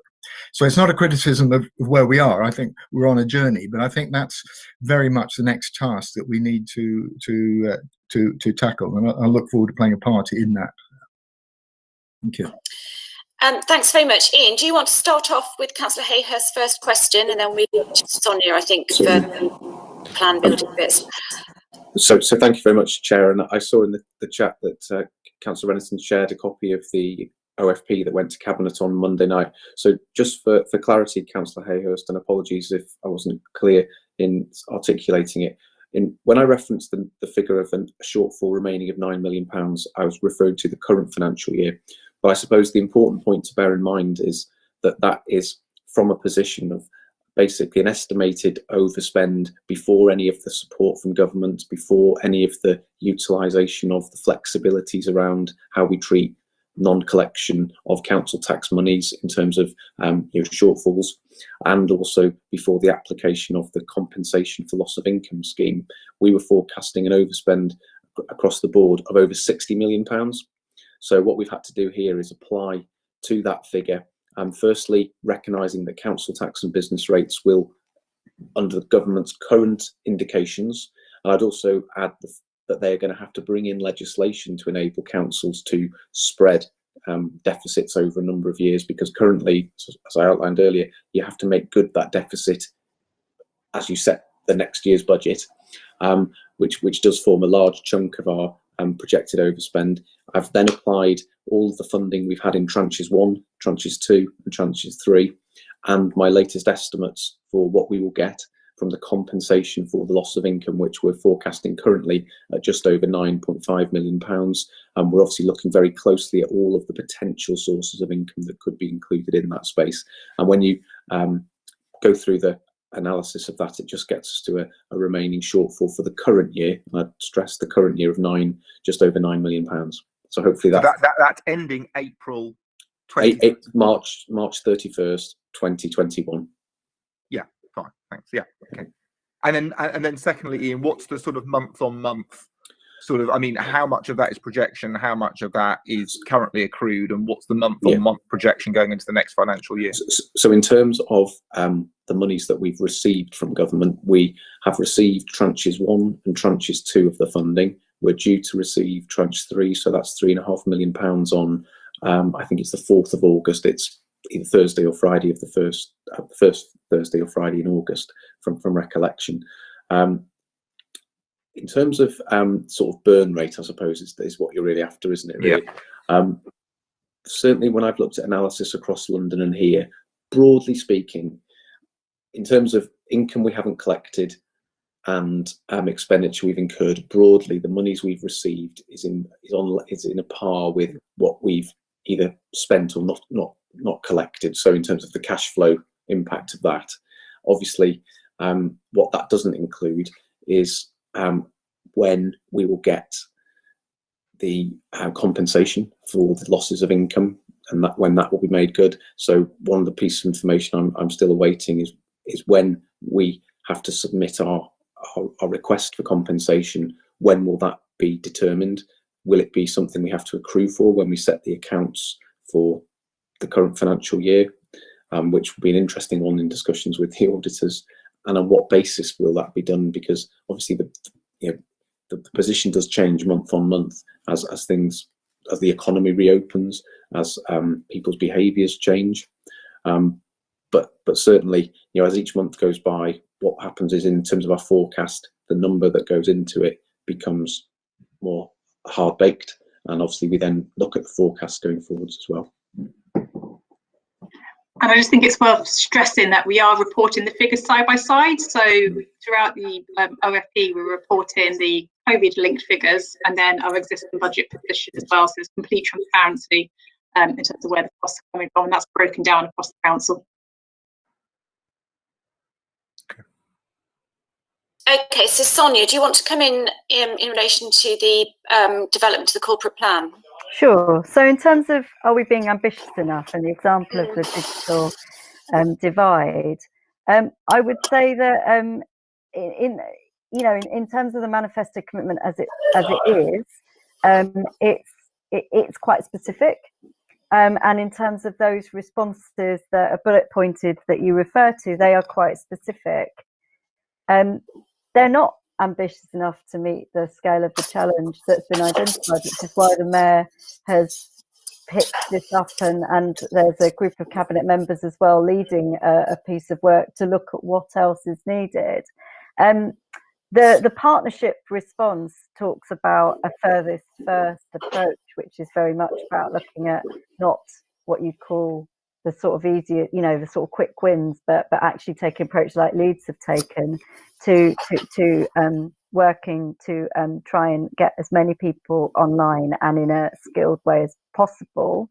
I suppose the scale of ambition is there, but in terms of what we do, to just deploy resource, even if there was resource there, to respond to the issues isn't necessarily, there's a question about whether that is the right use of our resource versus working with others in the community, trying to bring in support from the tech sector. So I think that's why we're talking about a partnership response, because there's a lot of effort already going on, and it's how we galvanize that. And I'm not saying that there wouldn't be a need for us to scale up our actual direct delivery in terms of meeting barriers for specific services, but we are at a point of time where we've published this corporate plan, and we're not, we're clearly not there. But also I think it is important to look at what is out there and look at how we do respond, because looking at good practice from elsewhere and the Good Things Foundation, what they've talked about, it's a whole community approach that is going to solve, because it's not just about access to devices, it is also about skills. So I know that for schools, the specific point you make, I can see that that's a more practical, tangible, but when you scale it up, it's actually something that needs to involve a lot of different settings and a lot of different organizations. So the simple answer is no, not yet, and that's why we've presented the challenge and we've set out the bullet points in the corporate plan, because the starting point was not ambitious enough. But then my only observation is by saying a whole community approach, the risk is nobody actually takes overall responsibility and we don't drive change through. So I'm just yeah, and I mean, obviously each week that is, as I say, we publish this very, very soon, in coming out of lockdown, but each week that partnership response, we now in a clearer position to say what that's looking like in terms of, as I say, the solutions that we're finding. So it's not just words. There is work going on each day, each week, to sort of build on what that actually means and what that's going to look like, as well as individual services needing to look at the specific barriers and the specific responses that are needed within the council. In terms of the question about what you prioritise from the issues that we've identified, and I suppose how you actually go about delivering this, this is not something that is a straightforward delivery plan. If it was, we'd do it. We know how to do delivery plans. We know how to see through delivery. I think we can show that we've done that through our response to COVID-19 as the council, even when things are quite complicated and need to involve a lot of different stakeholders. But actually, the first thing to do is to identify the areas that we've that in the corporate plan that really need stretch. So they are not just going to happen through performance managing an individual service, they are cross-cutting. So to identify what they are, to bring different services together to look at the response. So health inequalities is a good example. Public health may be the lead. There may be clinical responses, but a lot of the initial responses start in a much wider response, whether it's about obesity or smoking cessation. So that's the first piece of work that we're currently doing, is looking at what the areas are that are really about the stretch that's needed. And that's why there is also the focus on culture and on ways of working, because then the second part of it is how you make sure that people own these priorities, so that it's not all about performance managing and a compliance culture and people just doing things because they're told they're chased up at a target, but it is about everybody jointly understanding their role on homelessness, for example. And there's already been exercises to look at that pre-COVID. So yeah, I mean, I think we will iterate the work, and we'll go into sort of more detail about those priorities. But I would just want to manage expectations that this is not the sort of work that is responded to with a straightforward delivery plan. A lot, you know, it's about the bringing together and the collaboration between different services and how you make that happen.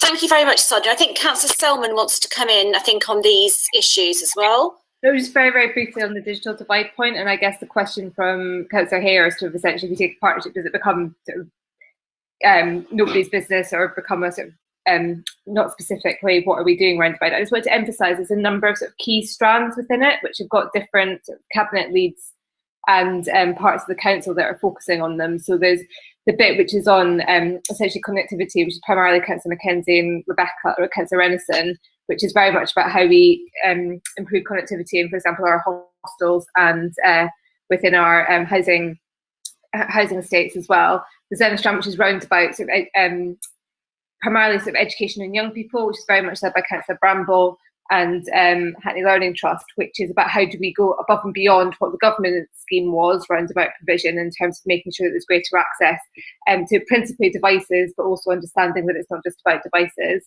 And likewise, there's a lot of work around about how do we then also improve supporting people in terms of the accessibility of internet, their user-friendly, about their tech literacy.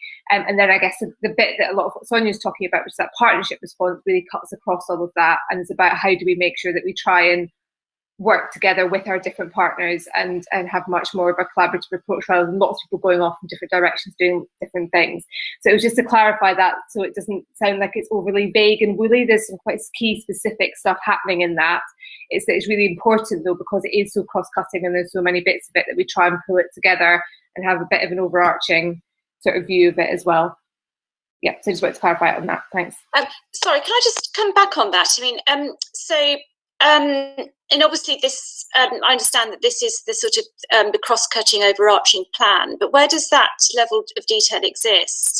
You know, and how can we be confident it's going to be maintained, that all those connections and, you know, the lines of responsibility are going to be maintained, and how is that sort of clear and accountable? You mean specifically on the digital divide? Well, you know, in all these different policy areas that this sort of ambitious corporate plan is trying to, you know, pull together at a high level. So if you mean, sorry, did you want to come in on that? I can come specifically in on digital, and then do you want to come in on the corporate plan more broadly? So with digital generally, so I mean, overarching, it sits sort of under, I guess, the mayor, who has a regular kind of update on it, and which is joined by a number of us as cabinet members, where it overlaps with different bits of our portfolio, so that we've got a collective way of keeping on top of what's happening where, and to make sure that everybody understands what's happening in those different work streams as well. So did you want to come in terms of the, I guess, the broader bit of kind of explaining how the corporate plan interacts with everything else? Well, in terms of accountability, there's an annual review. So we took a review in February, and so there is that cycle of annual review, which goes with the budget. But I mean, just before we went in, so I became responsible for the corporate plan earlier this year, and was quite clear in that cabinet report that went with the progress update that there was an opportunity to actually revisit the way that we support delivery. And as I say, it's not as straightforward as performance management. If it was, that would be easy and we could do it and we could chase targets. So then we went into lockdown, we had to refresh the corporate plan. So at the moment, I've got people in the service that are coming up with the proposals to take to directors and to cabinet members to sort of look at what we, you know, how we actually make sure that, as I say, the cross-cutting, the transformational aspects are driven and embedded. But it's complex because obviously there's different, you know, we don't want to cut across the accountability which is already there in the portfolio leads and in the directors.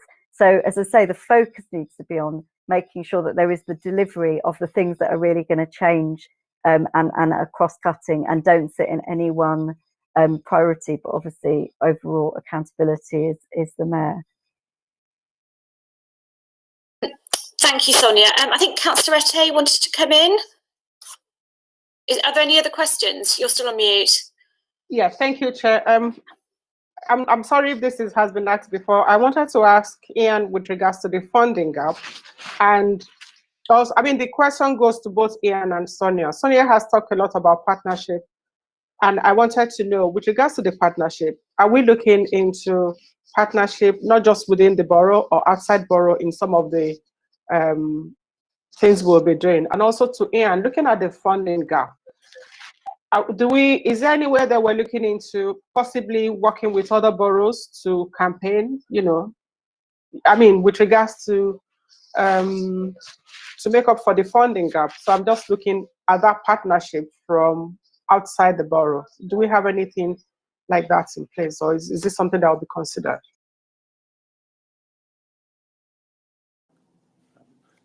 Ian, do you want to take that? I can't see any other questions at this stage, so we may wrap up this item in a minute. Thank you for that, Cllr Etti. The simple answer to that is absolutely. So in addition to the extensive lobbying that we'll be doing, building upon our successful track record really of lobbying for extra SEND funding, but also for lobbying for the fact that, you know, further work is needed before something like fairer funding is implemented. We will absolutely be not only doing our own extensive lobbying for local government, the work councils do to be done, to be funded properly. We'll also be working closely with a number of, with boroughs across London, and I also think with the whole local government family to lobby for the necessary resources to fund local services as appropriately. I know Councillor Rennison's doing a lot of work as well with colleagues in other boroughs at the political level in that space as well. So may also want to add to what I've said. Yeah, it's one of those lovely questions that's very straightforward to answer, because yes, we're absolutely talking to other boroughs, in part as well to learn that we'll ensure we're taking the same approach and for shared learning, but we're all facing very similar challenges and want to make sure we're coming out with a similar response. And particularly as whilst it's to be very welcome that the government has met some of our demands, it makes it harder and harder to have that clear messaging, because it just pushes the issue further down the line. And when you're trying to campaign publicly on things like collection funds and how that works across different years, that's not an easy message. So yeah, absolutely talking to other boroughs and authorities. And I think what's been quite interesting about this as well is it's so cross-cutting. It's not just a London issue.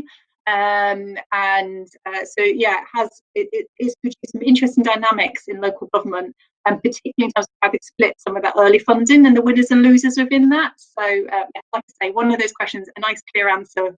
Absolutely, we're working with other authorities and we'll continue to do so. Okay, thanks very much.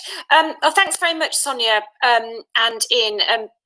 In presenting the corporate plan at this early stage. Is it possible for members to contact you further with further input into it following this meeting?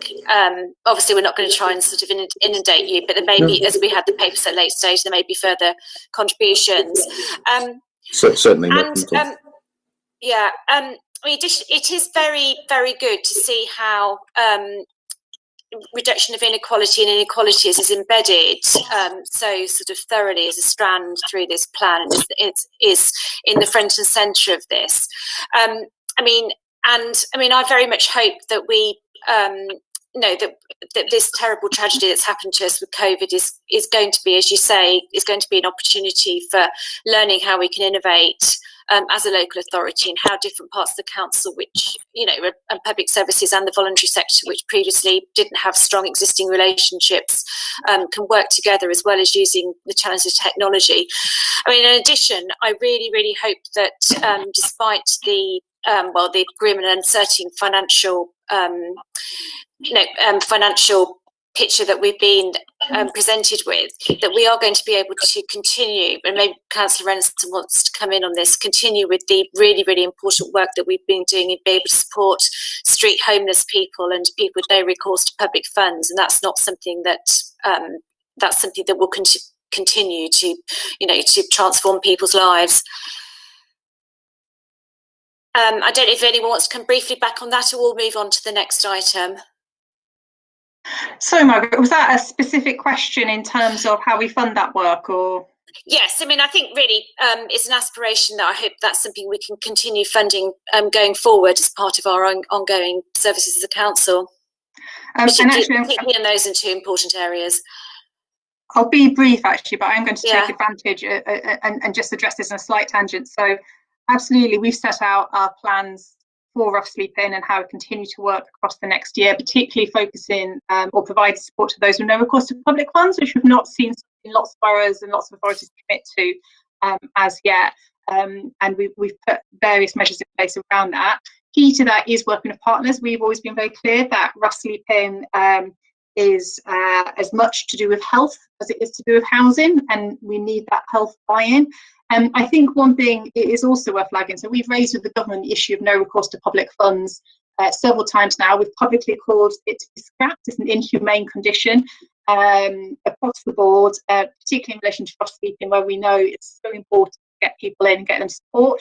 And we just had the government's latest letter to us in response to our letter today, and apologies if I misquote, but the final line is something to the effect of we have to, in response to no recourse to public funds, we have to identify suitable move-on pathways for all those currently accessing support within the law, is the government's line, which I just think shows how inflexible and unwilling they are to have a meaningful conversation. They can't talk about ending rough sleeping and not talk about no recourse to public funds. So apologies, that's a slight tangent for tonight's discussion, but I think important to raise. And we're committed to continue to work in Hackney, but the government has to change the structures so people can access support.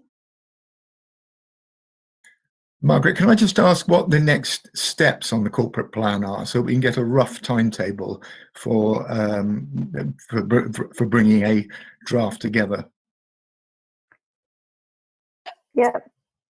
So at the moment, we are working on the detailed sections. So we sort of shared what we could, but we continue to do that work.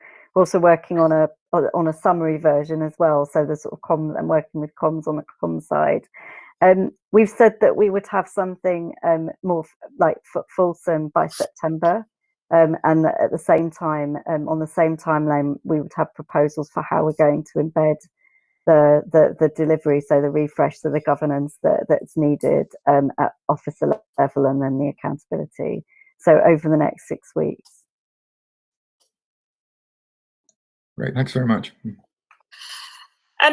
Thank you. I mean, maybe we can have some discussions offline about the best way for scrutiny to work with you on that process. Thank you. Okay, I think we're now going to go on to the next item. So thanks very much, Sonia and Ian, for your contributions, and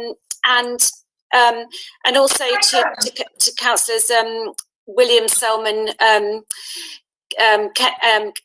Kennedy, and Deputy Mayor Rennison.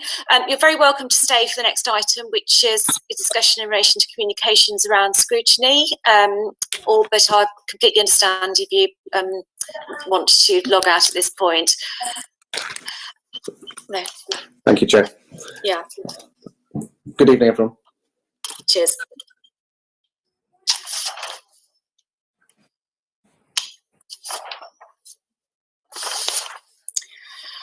So we're now moving on to item 6 on the agenda.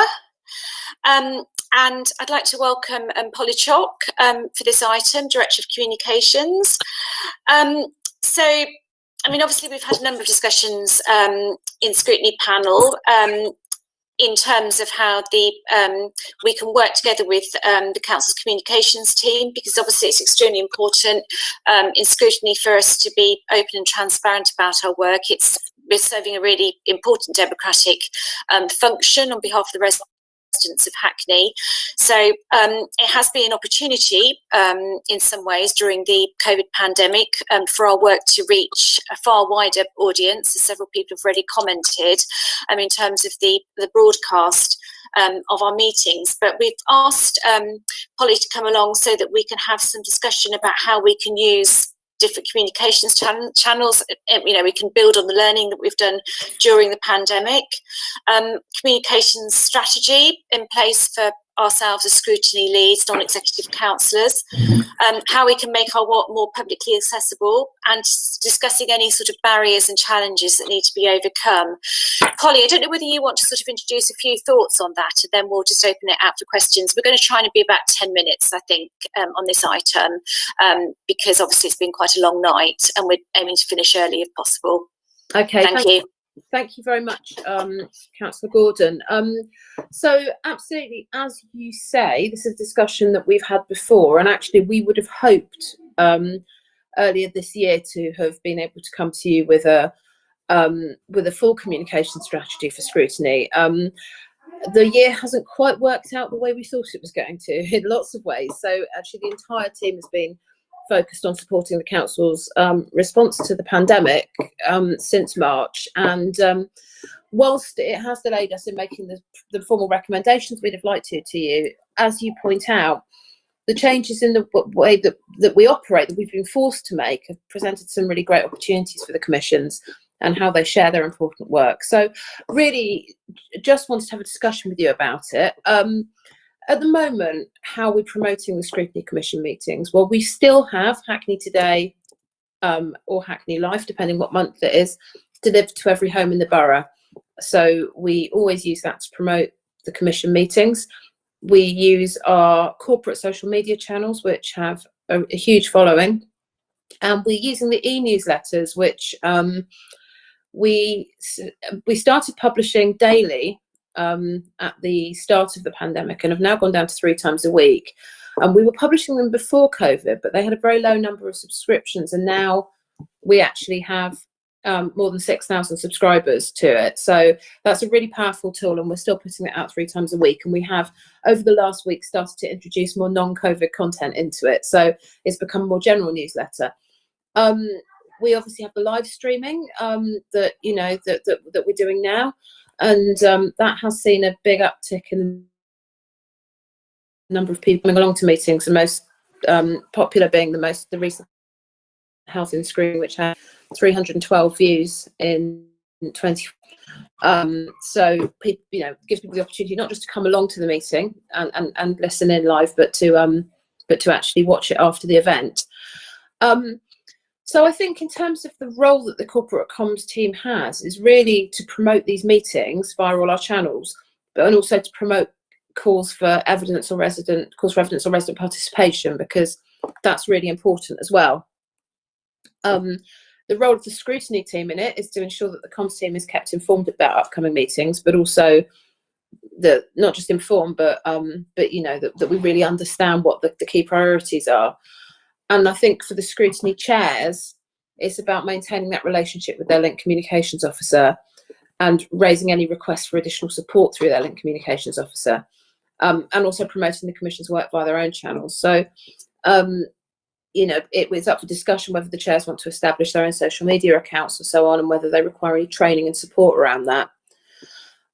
So I think the big challenge for us is, the role of the corporate communications team is to support the administration and the council executive and to ensure Hackney residents are kept informed about the council's work.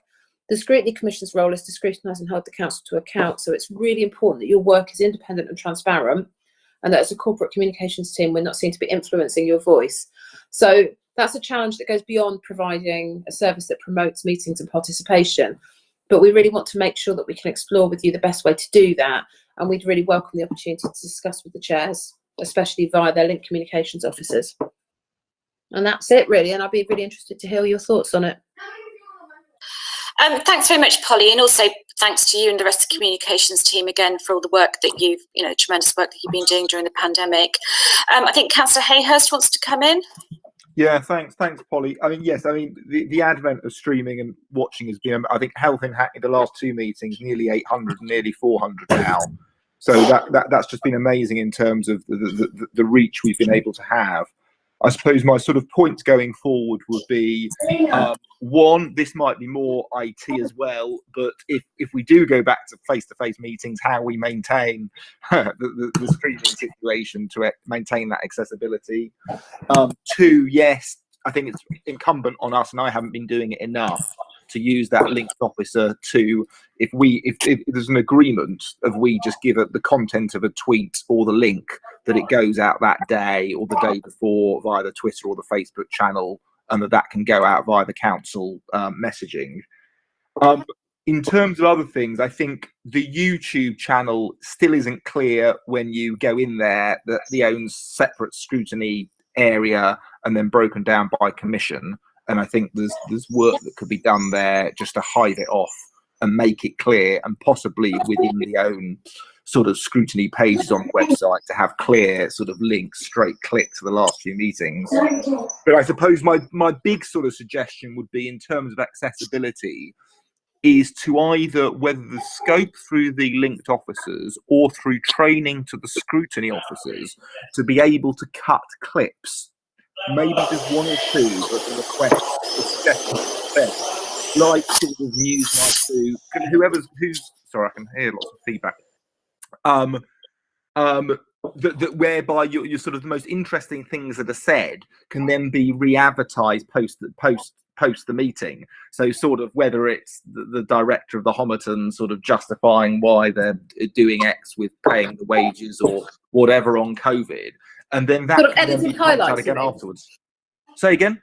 Sort of like edited highlights. Yes, but it's either the training for the officers to be able to do that and not to overburden it, just one or two, but then you've got people streaming, people watching it afterwards, and then you're probably going to catch another 200, 300, 400 who are just watching it through Twitter or Facebook to say, oh, this 2-minute clip. And then again, you've doubled or tripled your exposure about what we're doing about messaging and things like that. So I think there's enormous scope for that. So they're my suggestions. Well, there's no reason at all why we couldn't train scrutiny officers to be able to do that kind of basic editing, because most of the comms officers can do it, but it can be quite fiddly and time consuming. So, but there's no reason at all why we shouldn't provide that training in-house. Right. It sounds like a good idea. And the YouTube, is that you or is that IT? Because I think it could really be done more our own area. We manage the YouTube channel, but I have to admit that personally I have absolutely no idea how easy it would be to do what you suggest. So, but I'll happily take it up with the comms team. Thanks, Polly. Margaret. Cllr Patrick, yeah. Sorry, yeah, I want to back up what Ben just said, because you don't always realise before a meeting that something, I say explosive, is going to happen, like not the last living in Hackney, but the meeting before, where basically the police came out with their statement that they thought that basically all black young men were criminals and etc. and drug dealers. Now, we didn't know the borough commander was going to come up with such a disgusting statement. But if we could have, that's something that, you know, if you could clip it and put it in a tweet or something like that, or or a obviously not a pre-tweet, but using Twitter as well as the YouTube. I don't know how to find the YouTube thing. I was looking for it the other day. I was rewatching something, so it could be clearer how you find the YouTube thing. I mean, I'm not very good in IT, so I do think that this has been having it online has been great for the council meetings and for scrutiny. I do think that we need to perhaps think about what's coming up on our agendas and who might be interested, and perhaps do some more targeted publicity. I mean, I don't necessarily, I don't think as chairs that we think about it. I think perhaps maybe Ben has for the big meeting he's been having recently. But I do think it's something we could all think about, and perhaps get some more training about media and how to use the media to publicise the work of our commissions, because I don't think I've ever had any formal media training. I think once many years ago I got a bit of training on how to speak in public and was told to, I don't know, speak up and put my hands behind my back or something. I can't remember, it was many years ago. More years, and but yeah, so more training would be great for both perhaps our committee overworked committee clerks, officers, and us chairs, and members, all members as well. I think we've gone into a new era of media, and we ought to be able to work with it. Oh, that's there's some really interesting points in there, and I think in terms of maintaining the best of what we've got from these kind of new ways of working, I think you know, it's transformed a whole load of our communications work. For example, internal communications and the way we do staff engagement, the way we work meetings like this. You know, I'm very much looking forward to when we can all be back in proper rooms together in human company. But I think that at the same time as that, we need to be able to keep this online presence because it's really important. I think we can certainly look at training. I think that I can't stress enough how important it is that the scrutiny chairs take a lead in managing those relationships with their comms leads and really communicating their strategic priorities to them. Because, you know, the comms leads, if they get a call from you saying, look, this is coming up, this is really important to us, we've got this witness who we think is going to say some really interesting things, or, you know, that helps them build the narrative, it helps them build the story, it helps them target it and get you the coverage that you want, and also the public engagement that we need. So it's really, and you can give them the political and kind of detailed nuance that they can't get just by reading the agendas. And so to really make this fly, you really need to, on both sides, work at those relationships and make sure that there's a real mutual understanding there. Thanks, Polly. I think I've got Councillor Coban. Thank you, Councillor Gordon. Thank you, Polly, and just firstly, but thank you as well for all your hard work over the past few months and your teams as well in terms of supporting us for what we have to do. I just wanted to pick up on the clipping point because I think there may be a clash in terms of what Cllr Hayhurst and Cllr Patrick suggested, in the sense that if there is like a statement that the council can't tweet, for example, or like a video clip, would it still be possible, let's say, for example, if it's something that may be deemed to be like controversial for any council to tweet, whether we can still on our individual sort of like socials be able to put that out, and whether we would still be able to receive the support of the clipping function, because obviously being able to clip those videos can take a while. So even if it's something that, you know, Hackney Council wouldn't be comfortable with, you know, posting for obvious reasons, are we still able to do that? And the second thing, what I wanted to do was just to kind of get a bit more clarity in terms of what we can and can't do as commission chairs, because there's been a few like instances or circumstances in the past where we've wanted to, for example, be able to, like, for example, you know, like write a blog piece or whatever it is, but are those sorts of things that we have to seek permission from the officers, like the contact officers that we have, or is it stuff that we can just sort of get on and do as commission chairs? So I just want to kind of get a better understanding about that. Well, you know, from my perspective, we expect cabinet members to work with us on their communications because effectively they are the voice of the executive leadership of the council.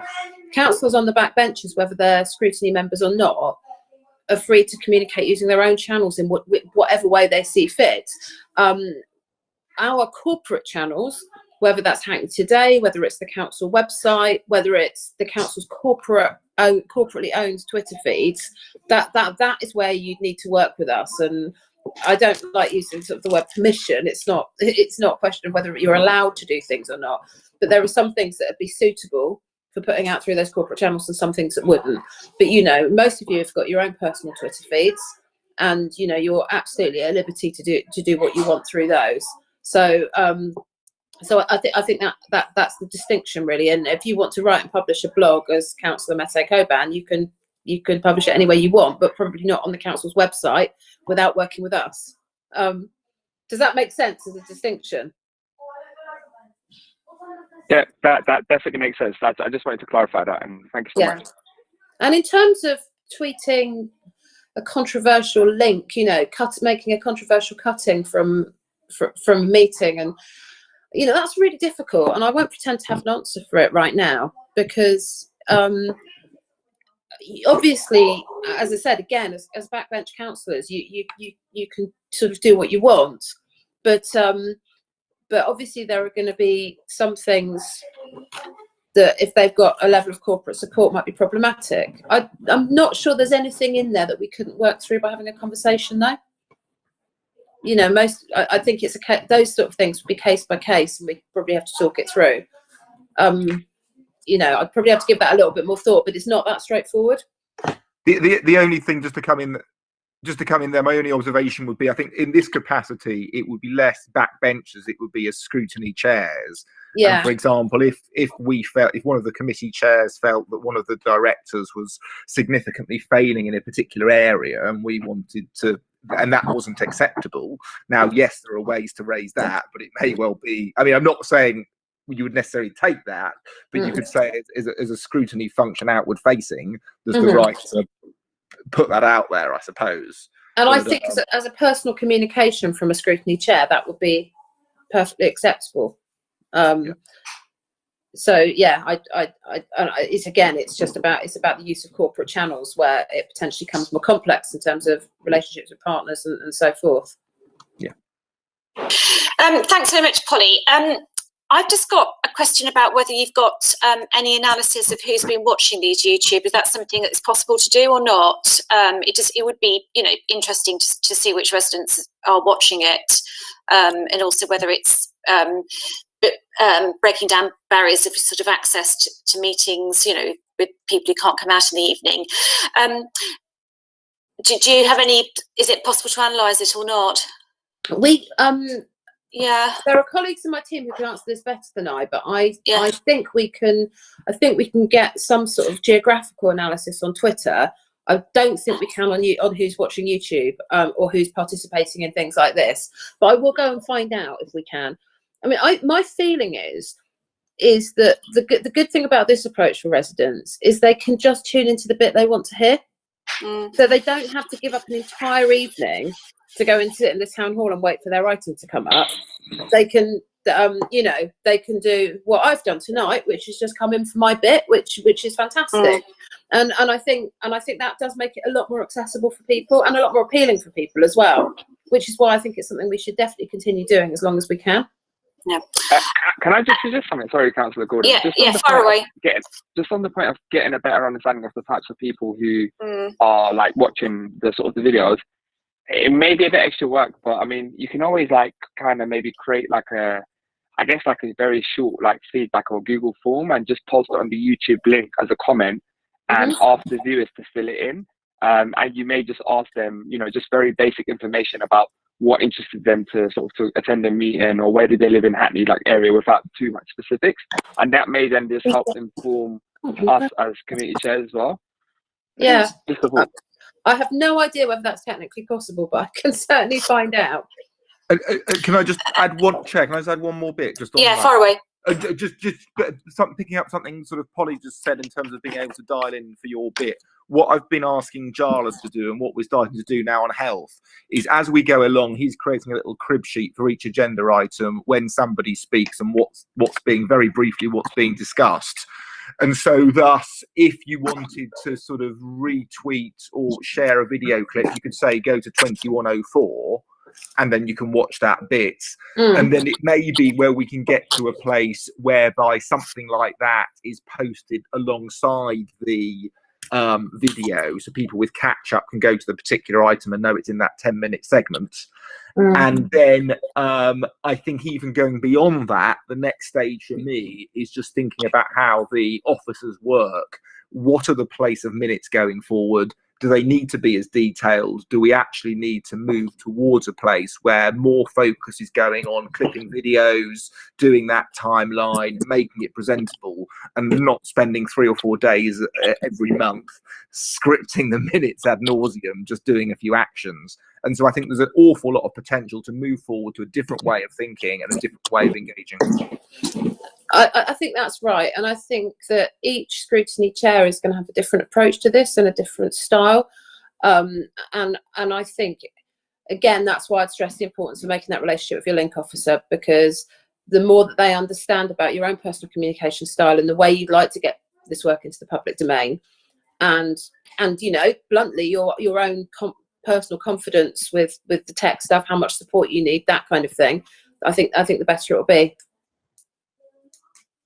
I mean, thanks very much. I mean, I think there is, we'll have to some first, I think there probably is a role for minutes, you know, on some occasions, some people prefer getting their sort of their material in that way. I mean, I think that's a longer discussion. It would be absolutely lovely if we could have a big refresh of the scrutiny pages on the Hackney website, so that they're sort of maybe redesigned so they're more user friendly. It's easier to click on links in the agenda and, you know, marry up papers with YouTube clips, but I appreciate that's going to be a long-term aspiration.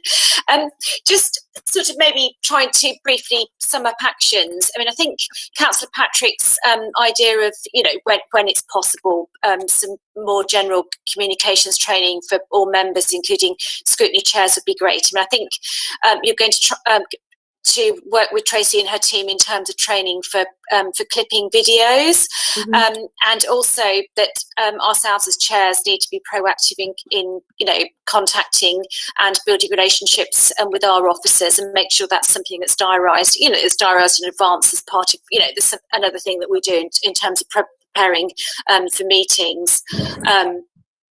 So yes, I mean, in any sort of you know, and it would be really, I mean, Tracy's put on the chat as well, there is a feedback form on YouTube channels. It would be really good to have some data as much as possible about who's watching, just so that we can, you know, work out better our targeting.